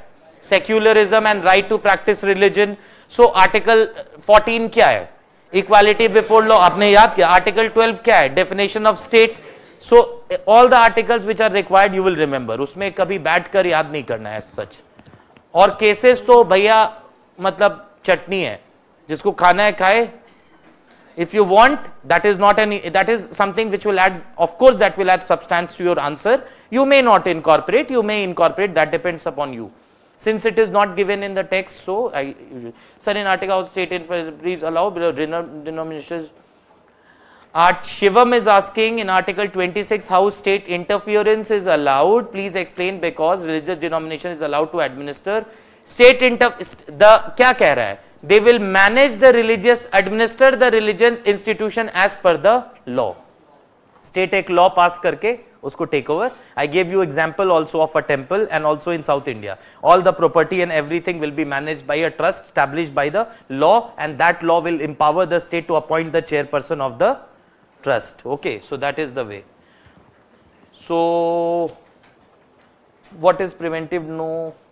Sir, state is secular, then why ask religion in Aadhaar card like Muslim? Religion is also asked in census. Religion is also in many of the government forms for statistical purposes. For statistical purpose, state need to have data. Okay, for statistical purpose. How many classes? तो भाई ये तो बहुत ही tough question है. ठीक है. Sir, only parliament has the power to give effects to fundamental right. Article 35 पे चले गए ये, कोई बात नहीं. Article 35 of the Constitution says that laws for implementation of fundamental rights shall only be passed by Parliament. But some preventive detention laws in concurrent list, some matters the state legislature. Other than Article 22, most of the law to implement fundamental right is passed by Parliament. Example, Article 16. So you have Article 16 में state is providing OBC reservation, they can make. Otherwise, Article 16 में prescribing residence as a criteria for certain employment. Article 17 untouchability. Article 21A right to education. Article 23 bonded labor abolition. Article 24 child and adolescent labor. So most of the laws, Article 33 Police Forces Restriction of Rights Act, Article 34 martial laws are related. So most of the laws to implement fundamental rights will be passed by Parliament, and this we will see in Article 35. ठीक है? तो Shekhar is asking, if religious institution which is not recognized and doesn't take funding, if it forces someone to study religious texts, will the consent, without the consent, then how will the state check that? Forces, अब ये दिल पे ले लिया इन्होंने, सुनिए. Forces का मतलब वो रोड पर जाकर हाथ पकड़ के थोड़ी लाएगा. It will write in its prospectus that whoever takes admission, he has to undergo religious training. If it goes and picks, chalo, this is so murky. Why are you eating here? Come. So उसको उठा के बच्चे को थोड़ी लेकर आएगा. मतलब ऐसा करेगा तो it is a criminal offense. It is only writing in its prospectus कि we are not receiving any aid, we are not receiving any recognition, we are chill. So we will fix it. So how can you think that the state can, any religious institution can force you? They cannot force you. You have taken admission into that institution, and the policy of that institution is that religious instruction shall be imparted. So if you have taken admission, you have to get yourself imparting religious instruction, otherwise your admission shall be cancelled. इसका ये मतलब नहीं है they can force कि road पे any child is eating sandwich, उसको पकड़ के ले जा रहा है कि चलो हमारा तो aided नहीं है. और how can you think that? It is just the prospect. When you take admission in an institute, what is it you give? First you go through prospectus. Prospectus मतलब आगे का. Retrospectus तो नहीं होता है. Prospectus means what is the prospectus, future. Then you go give a bona fide certificate. Bona means good, fide means intention. मतलब you are giving a certificate that your intention to take admission is only academic. It's not mala fide. Mala means bad. Fide का मतलब तो हमेशा intention है. So it is bona fide certificate, not mala fide certificate. So prospectus में they will mention कि we impart religious instruction. Prospectus में लिखा रहता है ना हर university के कि we have a 3-year program. This is the syllabus, everything. So in that it will be compulsory. Compulsory का मतलब ये नहीं कि वो जो भी बच्चे घूम रहे हैं राजेंद्र नगर में गाड़ी आएगी सबको ले जाएगी और एक religious instruction. How can you even think that? It is forcing. Please mention all important constitutional amendments once again that we should remember. Punjab compulsory teaching of any language. Actually, DAV College versus State of Punjab का case Sachin Meena पूछ रहे हैं. Actually मैंने जानबूझ के नहीं दिया कि क्या तो सर इस केस में सुप्रीम कोर्ट ने कहा कि अगर किसी लैंग्वेज को स्टेट कंपलसरी कर रहा है, that is perfectly fine. It is if the state is promoting, not compulsory, promoting a particular language, that is the language of the state. It will not be seen as forcing someone. So, and Punjabi has, it is a language, it is not a religious instruction. So the state, in state PSC, you go and apply for TNPSC, no problem. But there is one paper of Tamil. And same, our brothers and sisters from any other linguistic vernacular background, they can write UPPSC, but Hindi is compulsory and added in merit also. So it is like you just, that is not seen as a violation of fundamental right. Okay. Force का मतलब ये थोड़ी है जो admission लेगा उनको force करेगा. Force का ये मतलब नहीं है कि बाहर से बच्चों को उठाकर लाएगा और जबरदस्ती पढ़ाएगा. So you have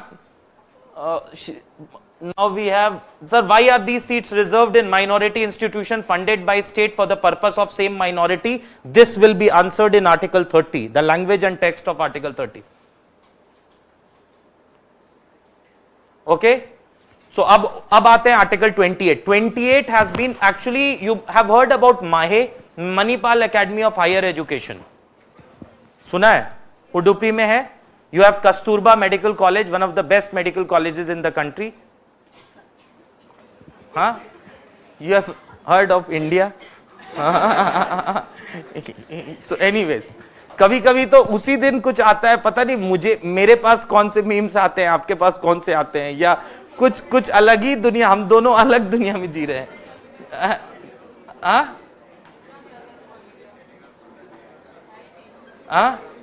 It is no religious. Now please, we will come to Article 29 of the Constitution. Any section of citizens. Now this term, any section, has been a matter of debate. Any section of citizens residing in territory of India. So first of all, Article 29 is to be enjoyed only by citizens. Again a prelim statement that Article 29 is applicable only to citizens. Next it says, any citizens residing in any territory of India or any part having a distinct language, script or culture shall have the right to conserve the same. Okay, so language, script and culture. So any section of citizens can conserve their language, script and culture. How will you conserve your language, script and culture? By Okay, by reading the literature, by establishing institutions, by coming up with chairs. Chair होता है ना university में. By giving scholarship, by establishing institutions, awareness campaign. Any section of citizens can conserve their language, script and culture. So you know culture. Culture is the way of life, and language is the most important barrier of culture, carrier of culture. Language is the most important carrier of culture. Bengali, or irrespective of the religion, shall be seen as the, more or less the culture would be same, and our brothers from Kerala or Tamil Nadu or from Bihar or from UP, okay, although anyways, so the point is Rajasthan, they all have common culture. So language is actually a most important carrier of culture. Now any section of citizens can conserve their language, script and culture. There are many languages that don't have script, they are just vocal languages. There are many languages, thousands of such languages जिनको लिखा नहीं जाता है, सिर्फ बोला जाता है और बोलचाल से ही जिंदा है. Okay, so the point is any section of citizens can preserve their language, script and culture. Now the Supreme Court में केस चला गया TMA Pai Foundation का केस कि any section includes minorities only. क्यों? क्योंकि ऊपर क्या लिख दिया है लेफ्ट में, you see what it is written. You see what is written in the headline of Article 29. Protection of interest of minorities. So can the majority community preserve their language, script and culture, or only the minorities have a fundamental right to conserve their language, script and culture? क्योंकि constitution के heading में क्या लिखा है? Protection of the rights of minorities. Supreme Court once and for all clear कर दिया, बोला it is naive to think that any section only includes minorities. It includes both majority and minority community. Why? For minority there is a threat.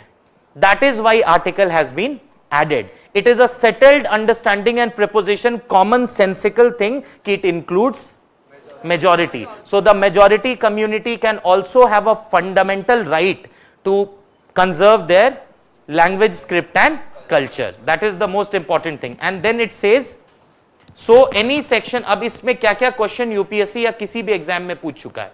First question they ask that the term any section in article 29 includes both majority as well as minority community as ruled by Supreme Court in TMA Pi.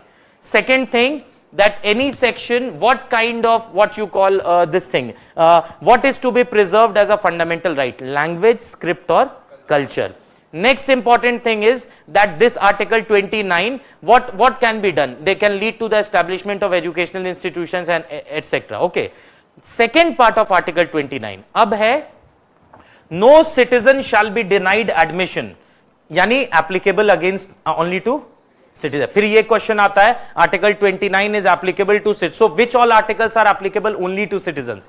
29, 30, 16, 19, 14 सबको है.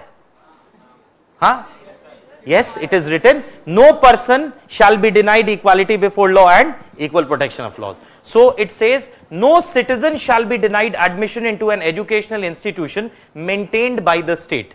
Maintained has been interpreted in wider sense. Maintained मतलब state किसी भी तरीके से, or receiving aid out of state funds.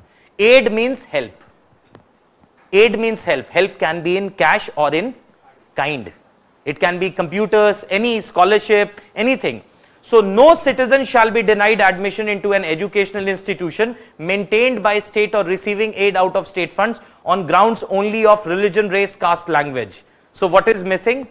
Sex.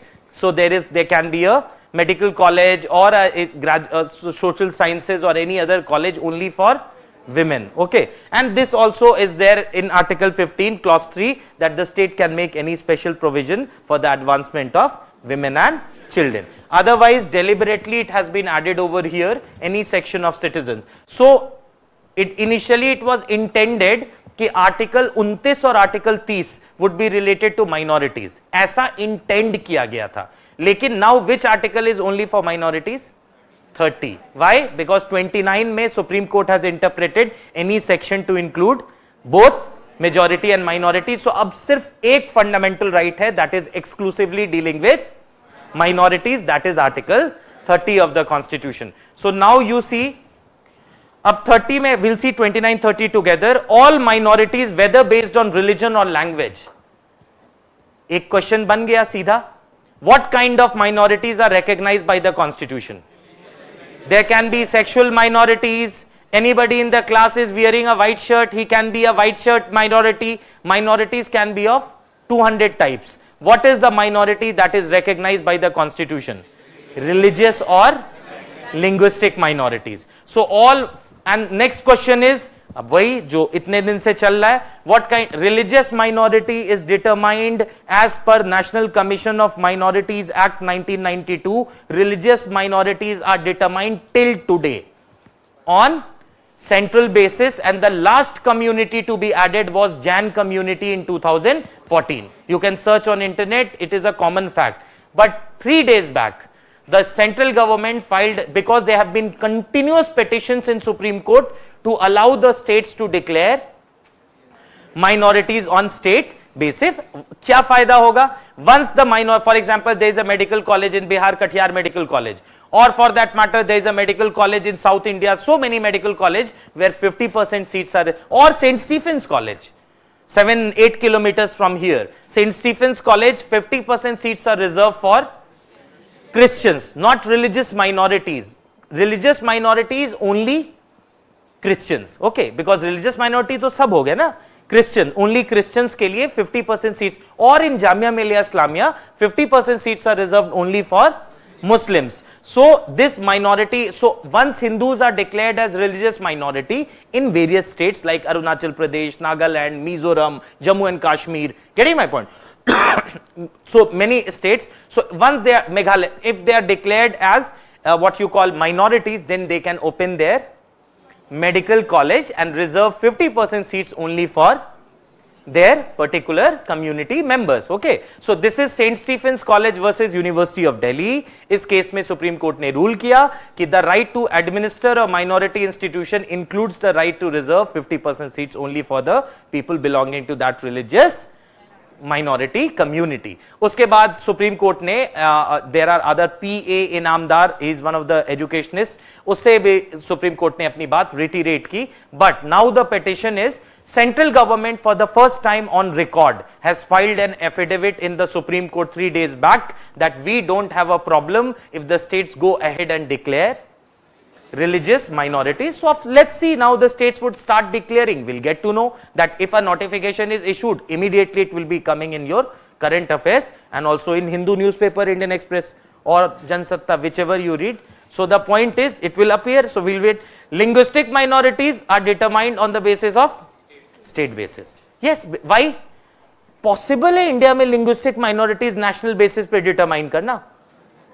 आंख मूंदी और सोचिए कितनी languages हैं, कोई भी criteria, there will be no criteria, every language speaker other than Hindi, and that too Hindi is like, Hindi is not that common, it has a from Rajasthan till Bihar, you have a different dialect of Hindi. You're getting my point now. So the point is कि linguistic minorities are determined on the basis of state, and religious minorities till now were determined by the union government as per the mandate of National Commission for Minorities Act 1992 and National Commission for Minority Educational Institution Act, इन दोनों के तहत करते थे। लेकिन अभी central government has given go ahead कि they have filed an affidavit, now Supreme Court will take a call. अब आते हैं, ये एक बहुत ही जादुई स्टेटमेंट लिखा है इसमें, will decode it. It says in making any law providing for compulsory acquisition of any property bye N educational institution and administered bye a minority, what you call referred to in clause 1 of article 30, the state shall ensure that amount fixed by or determined under such law for the acquisition of such property is such as would not restrict or abrogate the right guaranteed under the clause. क्या हाँ क्या समझ में आया? नहीं, बहुत लोगों को आया है इसमें, बताइए। हाँ, state can take property of minorities by giving compensation. एक बार फिर से देखते हैं, फिर आप आदत कैसे होगी। ठीक है, कह रहा है कुछ भी नहीं है, there is nothing which you, this is class 10 12th level, okay, there is nothing, you the I am here to tell you that you can do it, okay, it is nothing which is rocket science. It says in making any law providing for the compulsory acquisition of any property, यानी state जब भी कोई law बनाएगा to compulsory acquire a property, इसमें तो English है, state law के जरिए किसी की भी प्रॉपर्टी कंपल्सरीली अक्वायर कर सकता है। So in making any law for compulsory acquisition of any property of an educational institution, जब भी स्टेट किसी एजुकेशनल इंस्टीट्यूशन की जमीन लेगा एक लॉ बना के, established and administered by minority, so वो इंस्टीट्यूशन अगर माइनॉरिटी के द्वारा स्टैब्लिश किया गया है और एडमिनिस्टर किया जा रहा है, ठीक है, referred to in clause 1. So if the state is making a law and taking over the property of a minority institution, if the state is making a law, एक लॉ बना के स्टेट माइनॉरिटी इंस्टीट्यूशन की जमीन, Saint Stephen's college या किसी भी institution की जमीन state is taking over, the state shall ensure that amount fixed, this is a fundamental right कि स्टेट कोशिश करेगा कि amount fixed and amount fixed or determined under such law for the acquisition of such property, जो भी amount state fix करेगा is such as would not restrict or abrogate the right, ऐसा amount नहीं fix करेगा कि उनकी article 30 में rights, जो इंस्टीट्यूशन बनाने की राइट है वो रेस्ट्रिक्ट हो जाए। सिंपल लैंग्वेज में, whenever it is a fundamental right under article 30, and why this was added, when right to property delete हो रही थी उसी वक्त इसको ऐड किया। सिंपल लैंग्वेज में, whenever state is taking over the property of an institution that is run by minority, जब भी माइनॉरिटी इंस्टीट्यूशन की जमीन स्टेट लेगा, it will give them a compensation, एक ऐसा compensation देगा जो मार्केट वैल्यू होगा। मतलब it will not restrict their right or abrogate their right to run an institution. Example, there is a minority institution is Connaught Place, and then you have a Greater Noida. In Greater Noida, if you will just pick few pebbles and throw, it will fall in 2 medical, 1 engineering and 1 management college, है ना भाई, alpha, beta, gamma, okay. So you have so many educational institutions. So when the state is taking over a minority institution located at Connaught Place and giving them beautiful piece of land in Greater Noida, so ऐसा state नहीं कर सकता है. Whenever the state is taking over the property of a minority educational institution, it will give them a compensation that will not restrict their rights. यानी simple language में it will give them a market compensation. अगर किसी और institution की state जमीन लेता है तो मार्केट कॉम्पनसेशन देना राइट नहीं है. First of all, always remember, if the state takes your house और home, it can give whatever amount it wants. You do not have a fundamental right to get a market compensation. Of course, when the state takes over the land, it gives ample of money. लोग तरसते हैं कि हमारी जमीनें आ जाएं. Getting my point ना? So इतने पैसे देते हैं, पर कॉन्स्टिट्यूशन में फंडामेंटल राइट नहीं है. माइनॉरिटीज को फंडामेंटल राइट है. Whenever the state is taking their educational institution, any amount that is given as a compensation which will such that it will not restrict their right, उनकी rights को वो restrict नहीं करेगा, यानी it should give them a compensation that is of market value. So यानी minorities को वो चीज फंडामेंटल राइट है, दूसरे के लिए फंडामेंटल राइट नहीं है. कुछ लोगों के लिए है, आर्टिकल 31A में विल सी दैट. ओके, अगर किसी farmer, agricultural farmer, his land with in the ceiling limit, बेचारे के पास थोड़ी सी जमीन है, अगर वो लेते हैं तो उसको भी मार्केट कॉम्पनसेशन देना है. So this is also a fundamental right to an agricultural farmer within the ceiling limit. इतना छोटी सी जमीन उसके पास है. Getting my point? So minorities have two rights. First right they have कि you see, first right उनके पास है कि all minorities, whether based on religion or language. So what are the minorities recognized by the constitution? Linguistic and religious minorities. और भी तो हो सकते हैं sexual minorities, पर sexual minorities cannot establish their educational institution as a matter of fundamental right. फिर समझिए, जो जो चीजें फंडामेंटल राइट में नहीं लिखी गई हैं वो नहीं हो रही हैं, वो हो रही हैं, पर वो fundamental right, it doesn't mean that they do not exist. They do exist, but they are not fundamental right and you can not go to supreme court for their remedy and violation. Getting my point? So minorities based on religion and language can establish educational institution. Getting my point? And it's administered them according to the choice. पहले तो वो establish करेंगे और दूसरा administer करेंगे जैसे उनकी मर्जी होगी. And this administer term has been interpreted by Supreme Court in St. Stephen's College versus University of Delhi कि administration का मतलब है 50% seats will be reserved for that. और इसमें भी और judgment है. उस 50% में भी St. Stephen's reserve 60% seats for CNI, Churches of North India. तो उस 50% में भी they can have classification. Jamia out of 50% has reserved 10% for women.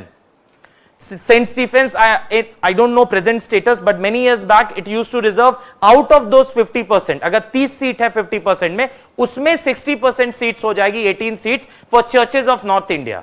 So those students who have some certificate, कुछ हो मतलब religious from North India. So उसमें whatever they will do, it is their discretion, लेकिन 50% से ज्यादा नहीं. Okay, so all minorities, whether based on religion or language, shall have a fundamental right. I am adding fundamental because it is in part 3, to establish and administer educational institutions of their choice. Next is, in making any law, कोई भी law state बनाता है, compulsory acquisition, जबरदस्ती उनकी जमीन लेता है, of a institution established and administered by minority under article 30 clause 1. The state shall ensure, state ऐसा ensure करेगा that the amount fixed, जो भी amount fixed होगा under the law would not restrict or abrogate their right. तो उनकी right को restrict और abrogate नहीं करेगा.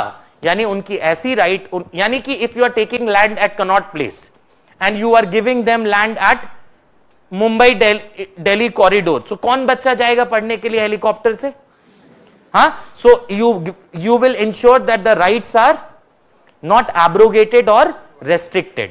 So that is, so its simple language means कि minority educational institution को state market compensation देगा और दूसरों को कोई भी compensation दे सकता है. लेकिन state जब भी लेगा, it will never take first. Why will the state take an educational institution?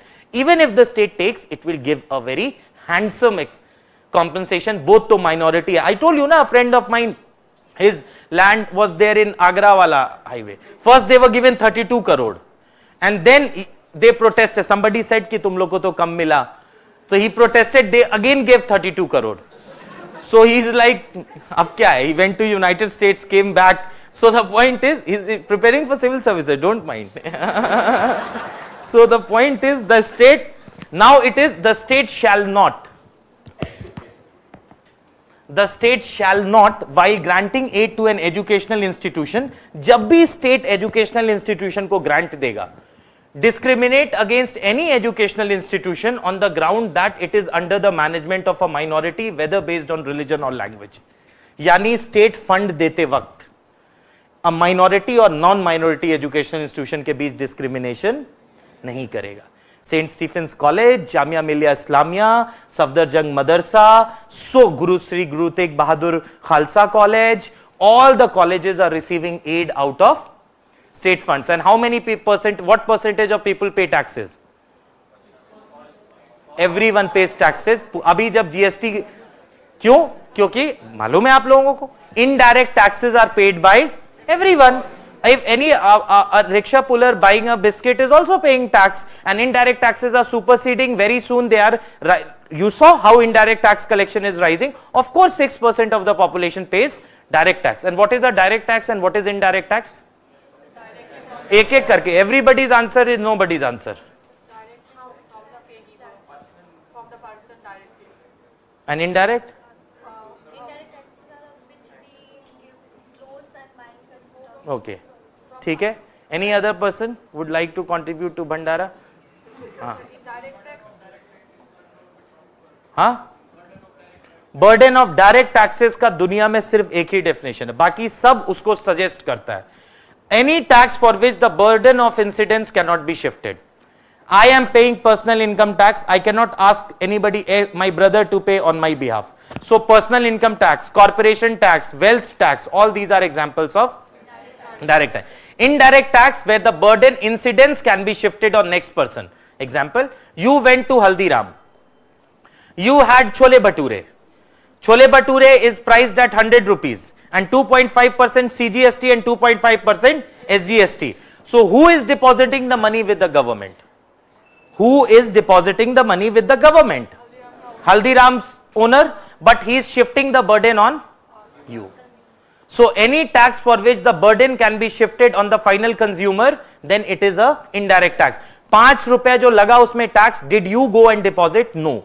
Who, on whose incidence is on him? The Haldiram, but he is shifting that to you. So all those taxes where incidence can be shifted on other person is indirect taxes. Classic, for example, doctor.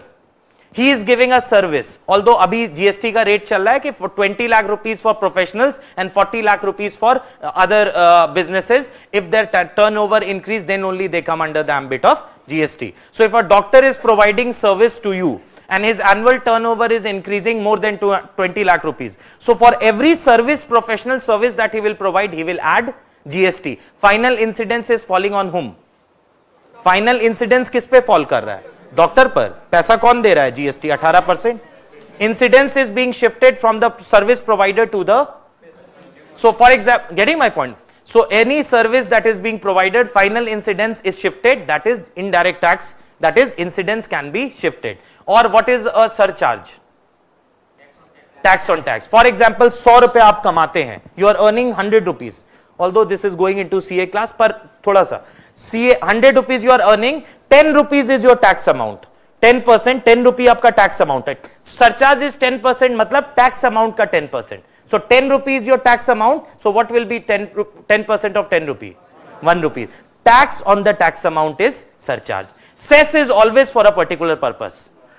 Cess के आगे उसके भाई का नाम जरूर लिखा होगा. Cess कभी घर से अकेले नहीं निकलता है. कृषि Kalyan cess, Swachh Bharat cess, health and education cess, defence cess. So always cess is taken for a particular purpose. That is always cess is for a particular purpose. Surcharge is tax on tax. Direct taxes are those taxes where incidence cannot be shifted, and indirect taxes are those taxes where incident can be shifted. Anyways, coming back to this, so this is article 30 of the constitution. ये समझ गए आप लोग.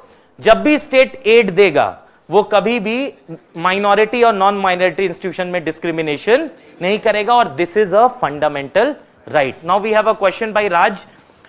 Can a person of general category establish an educational institution and reserve 50% seats for general category students? If yes, then there is a need for declaring them as a minority on a state basis. First of all, पूरा decode करते हैं, ठीक है. Can a person of general category, actually इस पे एक supreme court का judgement है. What is a minority institution? Because I know certain minority institutions where the management is not minority. Certain minority institutions. So Supreme Court says two parameters would be there. First, what is the foundational goal of that institution? Whether the foundational goal of that institution is to promote the religious or linguistic interest of a community, then it will be. Second, in management there should be at least one person belonging to that, not necessarily the chairman, but in school. आपको मालूम है ना, school और college और medical और ये सब individual आदमी नहीं खोल सकता है.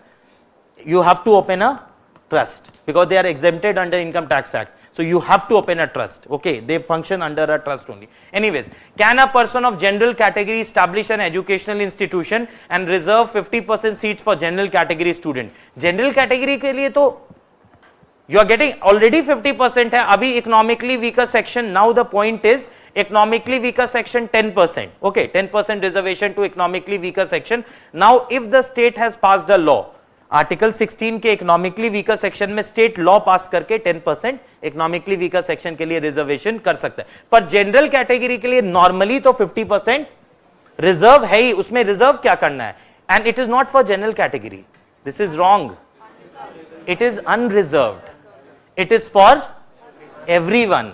You can not reserve 50% seats only for the best term that is used is it is an unreserve seat where people from categories also can apply on those, although 10% reservation in government jobs and all. If yes, then there is a need of declaring them as a minority at state basis. Minority is a different category. In minority, for example, in minority institution, 10% seat, 50% seat shall be reserved for religious minority and 50% for others. Getting my point? And in this others, they will be unreserved of all categories. Article 16 में भी लिख दिया है कि reservation for SC, ST and OBC shall not be applicable into, कहा है ना, whether aided और unaided, other than minority institution. So इसका कोई क्वेश्चन ये है कि अनरिजर्व ऑलरेडी रहता है 50%, that is open for, but there is one condition, you must be unreserve from the onset.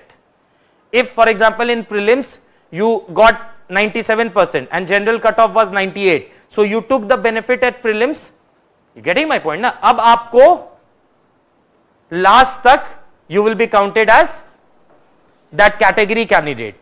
You're getting my point ना? Only if state PSC में ऐसा नहीं होता है. State PSC में if you clear the cutoff of prelims by a category, in mains if you are clearing by general, so again you will switch, depends upon state to state. But in UPSC अगर आपने for example you have cleared the exam by all, मतलब पूरा general category, and you belong to category whichever, SC, ST, OBC, whichever, and you took the age relaxation, तब भी आपको count होगा category की, आप एक सीट लीजिएगा. You will be taking category seat. Getting my point na? So you will be given unreserved seat only if you have not taken any benefit, age का benefit या attempt का benefit या prelims का benefit, any stage. The moment you take benefit, you will be seen as the candidate. Only one thing is there. If you have qualified पूरा general, you can be given an SC seat of insider in cadre allocation. Then it will not be counted as, ये तो नाइंसाफी हो जाएगी ना कि you have qualified as, so in cadre allocation you may be treated as your category and you will not be treated. उसमें थोड़ा सा there are certain, otherwise you have to qualify at all stages. If you took the help at prelim stage, you will always be counted as a category candidate. ये एक basic, but different states follow different thing. State PSC, many states have the provision that if you qualify prelims in a category, but in mains you qualify at unreserved, again you go back to being an unreserved. Okay, so इसमें बहुत से laws है, consequential seniority and all these things, we should not go that. Okay, article 30 simple समझना है कि minority दो तरीके के होते हैं इंडिया में, linguistic और religious. Second, they can establish educational institutions of their choice. State जब भी उनको लेगा, state उनको compensation देगा, which will not restrict their fundamental right. And finally, the state shall not discriminate between a minority and a non-minority institution while granting aid. अगर एक computer या पैसा रामजस कॉलेज को जाएगा, सेंट स्टीफ हिंदू कॉलेज को जाएगा और हंसराज कॉलेज को जाएगा, तो पैसा सेंट स्टीफेंस कॉलेज को भी जाएगा. Otherwise it will be seen as. This is the reason why so many minority. Who is paying salary in Jamia Millia Islamia? State is paying salary, but 50% seats are reserved for religious minorities, Muslims. So state will not discriminate while granting aid. So what was the last right we wrote? 29. Please write article 29 लिखा हमने नहीं. Please write article 29. Is Buddhist a minority? Yes. What about general? क्या job छोड़ दें? Is Stephens a minority college? Without a shadow of doubt, yes. Can we deny to give our property to state? No, no. Your friend is still enjoying the amount. Every right in part 3, sir, every right is part 3 is a fundamental right, although the 6 right, no, all rights. Economic, sir, please go in the same page as the class. में gonna leave one with you. Please, हाँ ठीक है, चलिए. अब लिखिए article 29. Article 2. अभी literally we are doing fundamental rights. Main parts where conceptual clarity is required are those parts. Fundamental right तो already you have. I expect you to know when you are preparing for civil services. हाँ देखिए क्यों issue है. आप थोड़ा सा तो मतलब मेहनत, थोड़ा ऐसे पानी उठाना, वो उठाना भी तो पड़ेगा. पहले बेसिक का इंडियन पॉलिटिकल थ्योरी 11th की टेक्स्ट है, it's very important. And then Indian constitution at work. These are the books that you must complete.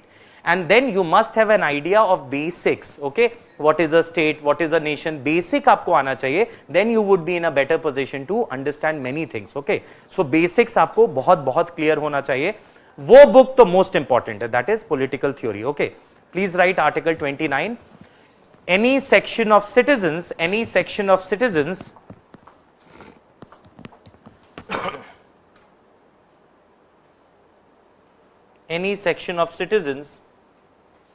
can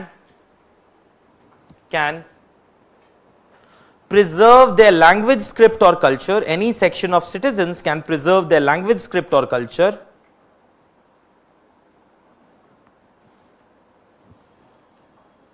okay. Then you write the Supreme Court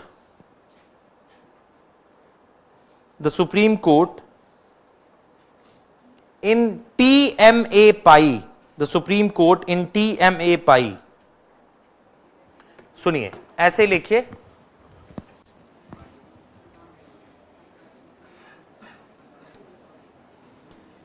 TMA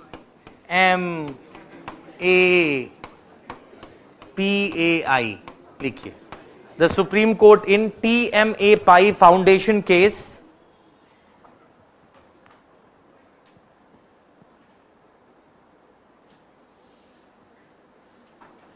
the Supreme Court in TMA pi foundation case interpreted the term any section in Article 29. Interpreted the term any section in Article 29. Interpreted the term any section in Article 29 to include both majority and minority communities.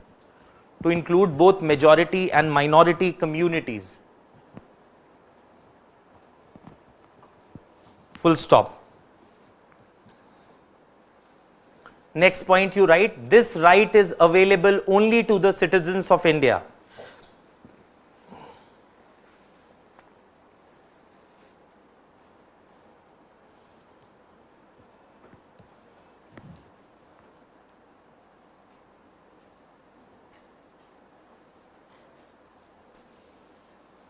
This right is available only to the citizens of India. Next you write the article further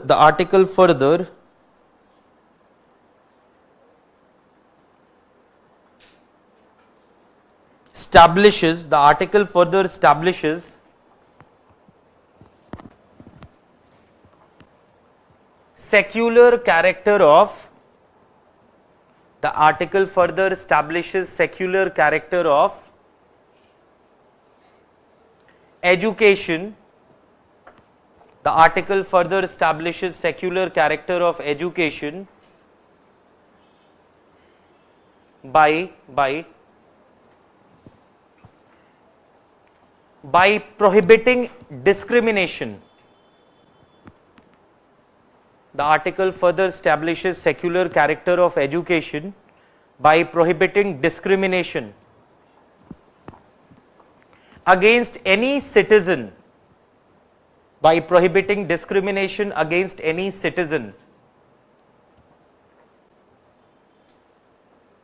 कोई भी citizen के खिलाफ discrimination नहीं होगा in an educational institution, in an educational institution,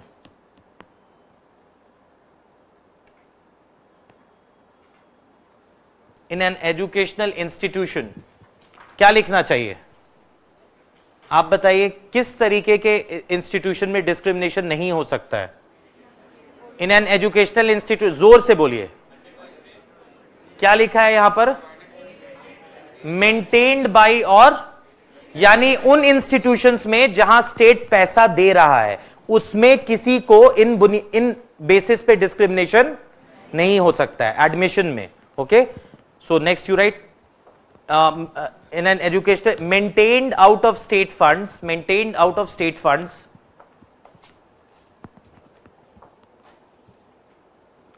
or receiving aid out of state, maintained out of state funds or receiving aid out of state. Aid matlab help, it can be monetary help or any other help.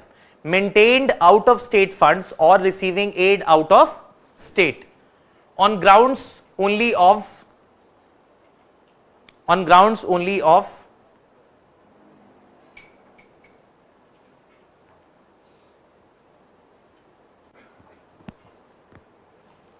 on grounds only of religion, race, caste, language, और बस लिखिए religion, race, caste, language.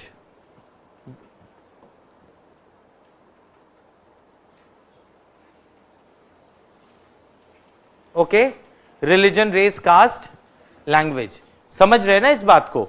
सो इसमें क्या missing है? What is missing? Sex. So can there be a separate women's college? Yes, there can be a separate women's college and it is not prohibited under Article 29 Clause 2. Please write further. The article after interpretation, the article after interpretation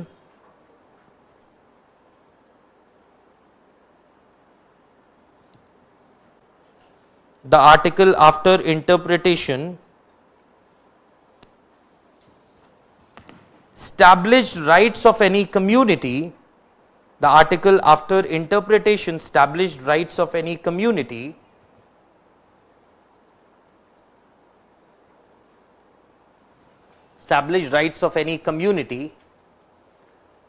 to conserve their language, script or culture, to conserve their language, script or culture as a matter of fundamental right. ये important है, यही हो सकता था पर अब ये बन गया fundamental right. As a matter of fundamental right which the state cannot interfere. यानी सारी कम्युनिटीज को अपना लैंग्वेज, स्क्रिप्ट और कल्चर कंजर्व करने के लिए which the state can not interfere. यानी अब ये चीज क्या फंडामेंटल राइट के बाहर दुनिया है? हाँ, लाखों करोड़ों चीज है पर फंडामेंटल राइट की sanctity, never ever think that fundamental right ही में जो है राइट टू प्रॉपर्टी है, फंडामेंटल राइट नहीं है. क्या अभी बहुत सी ऐसी राइट्स हैं जिनको फंडामेंटल राइट डिक्लेयर, तो क्या वे एग्जिस्ट नहीं करती हैं? करती हैं, of course they exist without, but they are not. Now this is a fundamental right कि any community can conserve their language, script और culture. Okay, that is something very important. उसके लिए वो इंस्टीट्यूशंस बनाएंगे या कुछ भी. Now you write article 30. अब एक क्वेश्चन न जाने कितनी बार पूछा है कि the term minority is not defined in the constitution. Is it a correct statement और a false statement? Please write first. तो पहले ये लिखिए, the term minority has not been defined in the constitution. The term minority has not been defined in the constitution.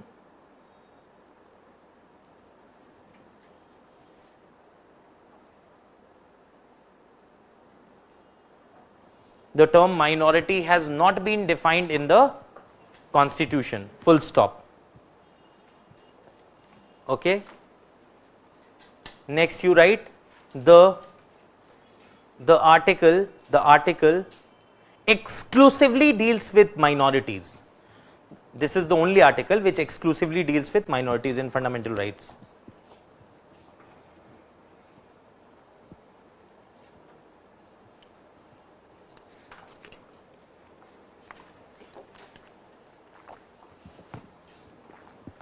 Article, can we say exclusively deals with minority? Next question आएगा कि what kind of minorities are recognized in part 3?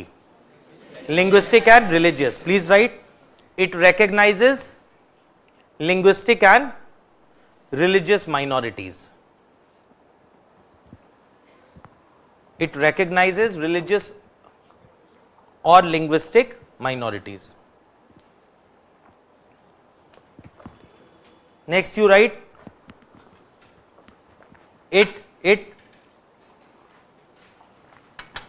establishes fundamental right to minorities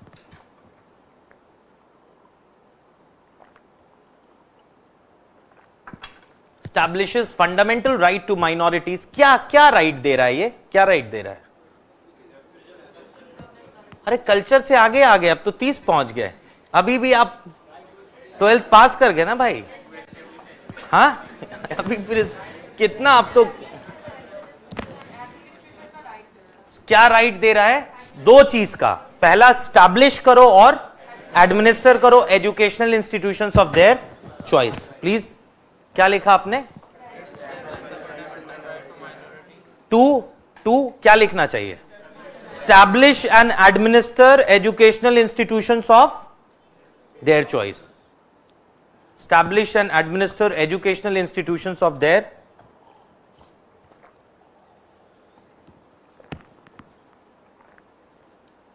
choice.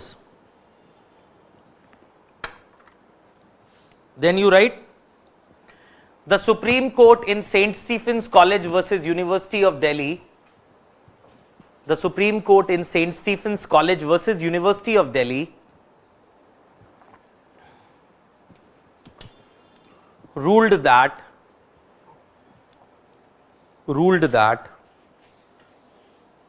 the Supreme Court in St. Stephen's College versus University of Delhi ruled that the St. Stephen's College versus University of Delhi ruled that the right to administer an educational institution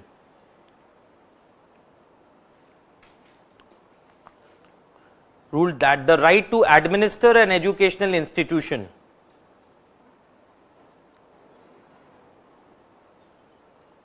may lead to a provision of the right to administer an educational institution may lead to a provision of क्या? कौन सा provision? हाँ, किस चीज का provision? Everyone should say. अगर minority institution है तो वो क्या कर सकता है? हाँ, may lead to a provision of 50% reserving up to 50% seats, reserving up to 50% seats for that particular religious minority, for that particular religious minority.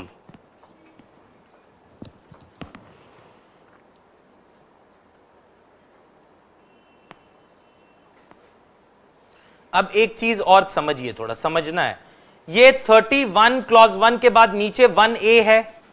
You can see 1A के नीचे क्या लिखा है? ये यहां पे what is written out here, क्या लिखा है? ये 1. और ये 1 के आगे क्या लिखा है? Inserted by 44th constitutional amendment. 44th, अब I want you to answer, 44th constitutional amendment ने क्या किया? राइट टू प्रॉपर्टी को डिलीट कर दिया. The 44th, so when right to property was deleted, the parliamentarians thought that the minority educational institutions right can be in danger. So at the same time, with the same constitutional amendment, they added article 1 capital letters A to secure the property of minority educational institute. एक तरफ से वो right to property delete कर रहे हैं article 19(1)(f), उसी वक्त minority educational institution की right को secure करने के लिए 1A जोड़ा. Why it was added at that year, at that time? और कई examples हैं. Interstate Water Dispute Act was passed only in 1956. पहले नहीं पास हुआ. क्यों? क्योंकि states were reorganized in 1956. A necessity was felt कि अब water dispute होगा. State Reorganization Act 1956 established zonal council. 1956 में ही क्यों zonal council बनाने की जरूरत पड़ी? So that there will be a dispute. So Nehru ji said in parliament, they will develop the habit of cooperative working. Zonal council पे उन्होंने एक comment किया कि they will develop the habit of cooperative working. So हर चीज के पीछे एक why 42nd constitutional amendment added the term secular, socialist? Reason है. At that time communal tendencies were raising. So Mrs. Gandhi got secular added in the preamble. 1971 election was contested on the ground of Garibi Hatao.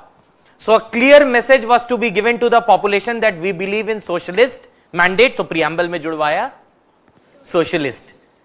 There were some ideologies, what you call some ideologies which were committed to others. So they added integrity of the nation. So every constitution amendment can be better understood in the backdrop of Rajiv Gandhi was a young prime minister. He was known as the young prime minister. So he added article 61st Constitutional Amendment Act, reduced the voting age from 21 to 18. When Manmohan Singh on 24 July 1991 stood to present the budget of India, 24 July 1991, one of the most important budget, हमेशा सुना है आपने LPG, liquefied petroleum gas. So you have heard about that LPG. कैसे उन्होंने budget शुरुआत की?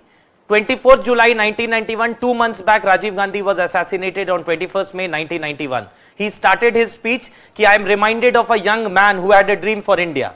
So first he paid his condolences to Mr. Rajiv Gandhi. So everything that has happened, and Mr. Rajiv Gandhi already started from 1984 to 89, liberalization and all, many things have already started. You go and read India post independence, kahin Bipin Chandra. So actually everything has happened in the backdrop of a certain thing. So it was in that 93rd amendment. कोई भी constitution amendment हुआ उसके पीछे उसका first constitution amendment. Supreme court ने कहा नहीं भाई, आर्टिकल 15 में कास्ट के बेसिस पे कोई डिस्क्रिमिनेशन परमिटेड नहीं है. 16 में आप दीजिए public employment, you give public employment, we don't have a problem. 15 में no special provision can be made for the advancement of socially educationally backward classes and SC/ST. Champakam Dorai Ranjan judgement में कहा नहीं, तुरंत पार्लियामेंट ने फर्स्ट कॉन्स्टिट्यूशन अमेंडमेंट लाया और article 15 में clause 4 जोड़ दिया. सो एवरीथिंग इज 1967 में गोलकनाथ केस में कहा the term law in article 13 does not includes constitution. तुरंत constitution amendment लाके लिख दिया the term law does not include. So too every constitution amendment has a backdrop. Present government promised in its manifesto कि national commission for backward classes OBC commission को हम constitutional status देंगे. सरकार आई, 102nd constitutional amendment article 338B जोड़कर उनको constitutional status दिया. So कोई भी constitution amendment हुआ उसके पीछे उस वक्त का कुछ ना कुछ. अभी आर्टिकल 342 एक क्लासिक एग्जांपल है. लास्ट जो constitution amendment happened in 2 months back, 3 Supreme court ने Maratha reservation given by state of Maharashtra को कहा कि नहीं, this is unconstitutional, state can not have their own OBC list. तुरंत पार्लियामेंट ने आर्टिकल 342A को 105th कॉन्स्टिट्यूशनल अमेंडमेंट के जरिए बिफोर फ्यू मंथ्स ऐड करके आर्टिकल 342A वाज अमेंडेड कि state can have their own OBC list to circumvent the judgement of Supreme Court. So every constitutional amendment has a story behind it. Okay, so that is the. So what was the last thing you wrote? हाँ, तो समझ गया ना 50%. Next you write the article further establishes a fundamental right the article further establishes a fundamental right wherein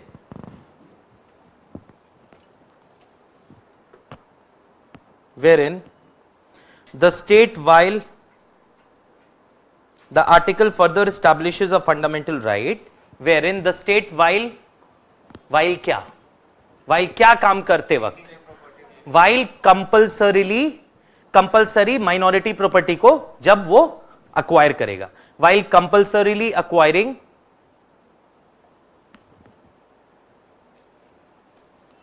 क्या, while compulsorily क्या acquire करेगा, property of a minority educational institution. Please write compulsorily acquiring property of a minority educational institution.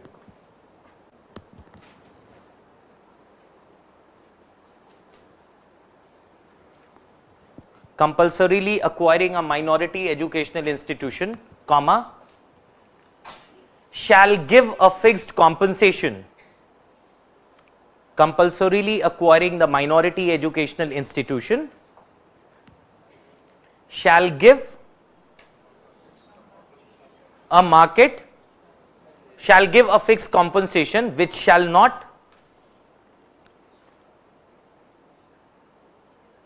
abrogate का मतलब होता है दूर कर देना, ठीक है, उनकी फंडामेंटल राइट्स एंजॉय करने, it can be distance from enjoying fundamental right, और रेस्ट्रिक्ट कर देना, which shall not abrogate or restrict their fundamental rights. So abrogate or restrict their fundamental rights bracket में लिखिए, इसका क्या मतलब हुआ, how their rights would be secured if their land is taken at cannot play, abrogate or restrict their fundamental rights, इसका क्या मतलब हुआ, अगर 200 करोड़ की जमीन है सीपी पर, if the cost of the educational institution is 200 crore, give them 200 crore, they will buy another property of similar nature nearby, and that will not lead to restriction of their fundamental right. Now you are taking their land in Connaught Place and you are offering them in Basti. हाँ, तो बस्ती में कौन बसेगा, मतलब like it will be tough ना to enjoy the fundamental right, it would be restricting their fundamental right. So minority, or why this was added through 44th amendment, क्योंकि 44th amendment deleted right to, and why right to property was deleted,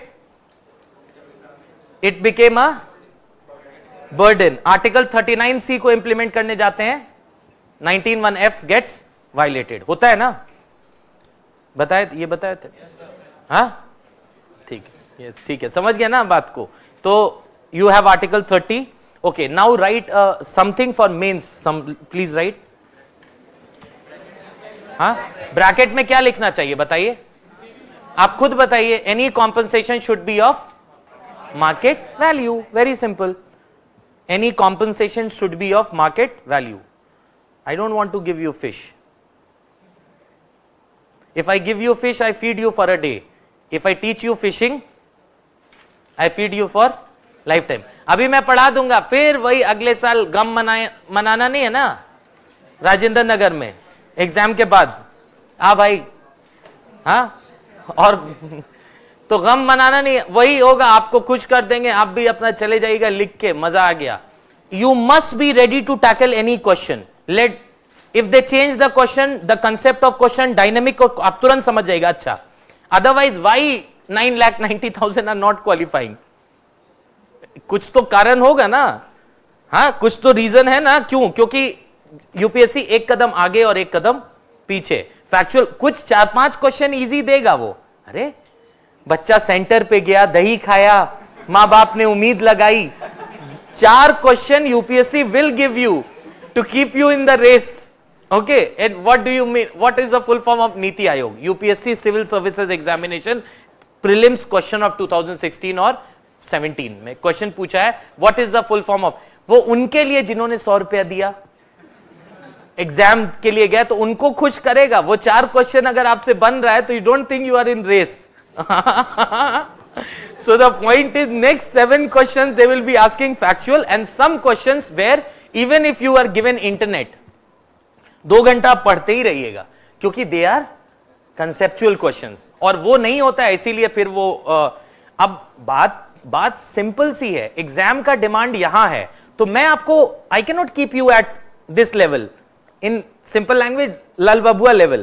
Okay, so I cannot keep, you are in the habit of being here and then you don't qualify, so then it will be hurting me like anything. Ki at least you are writing mains and you are appearing for interview, then rest is your choice. So आपको तैयार करना है. अब आपको नहीं आ रहा है what is state, तो आपको पढ़ना पड़ेगा ना what is state. थोड़ी मेहनत, थोड़ा हाथ से हिलाना पड़ेगा. You think कि एडमिशन हो गया, अब सीधा विजन से निकले, बाहर लिस्ट लगी हुई है रैंक 3, मजा आ गया. ओके, सो उसके लिए थोड़ी मेहनत करनी पड़ेगी ना भाई. You have to work hard. Article 30, please write a concluding statement. The article establishes the inclusive character of Indian state, establishes the inclusive character of Indian state,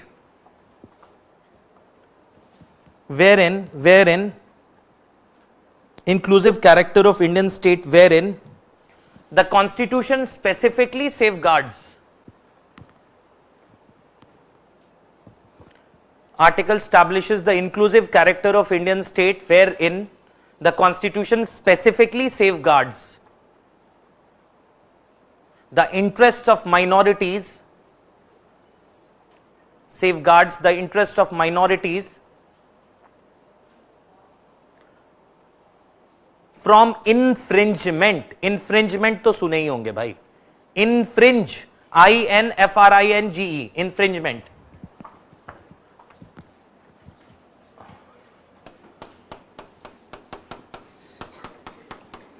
Infringement समझते हैं? What does this mean? Violation. ठीक है? From infringement by the state. Fundamental rights, most of the fundamental rights are applicable against whom? Road पर कोई आपकी liberty, somebody is confining you on the road. Okay, so the other person who wants to save you, he will go to Supreme Court or he'll go to SHO?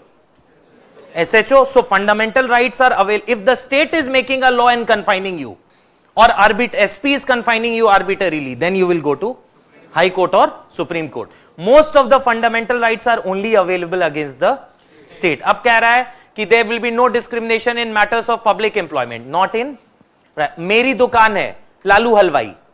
So if I am giving it to my child, okay, huh? Babul, whatever is the name. Okay, so actually अगर मेरा child होगा उसको मैं दूंगा तो मेरी लालू हलवाई would be, it will not a public employment, it is a private employment. I can discriminate on the basis any such basis.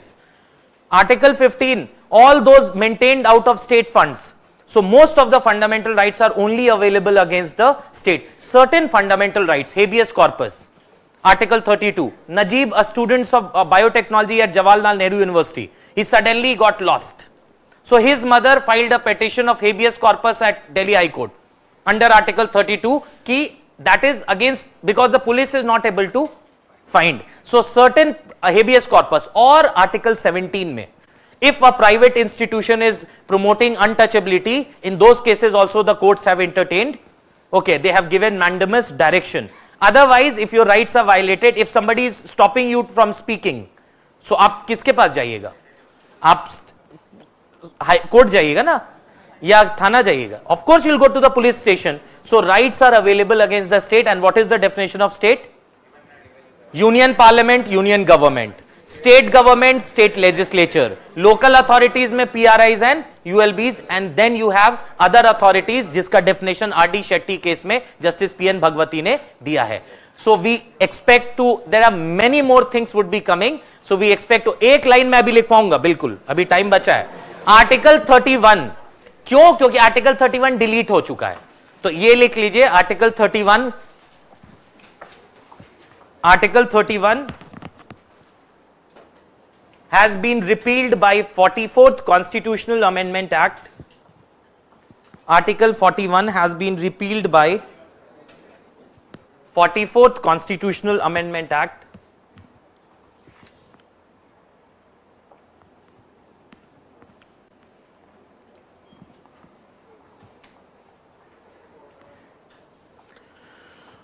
Has been, क्या लिखा हुआ है 31 में, repealed by 44th constitutional amendment act, ठीक है, फुल स्टॉप। लेकिन actually सुनिए, normally they do up to 32, okay, you can, but we will be doing 33 also. 33 में restriction of fundamental rights of armed forces, 33 is normally not done, but we'll do that because we have done 12, 13, normally they start from 14. So we will do 33, we will do 34, and of course we'll do 35 and 32 to khair hai, which is heart and the very soul of the constitution. Then we will start with directive principles in the next class. Okay, have a wonderful evening, take care.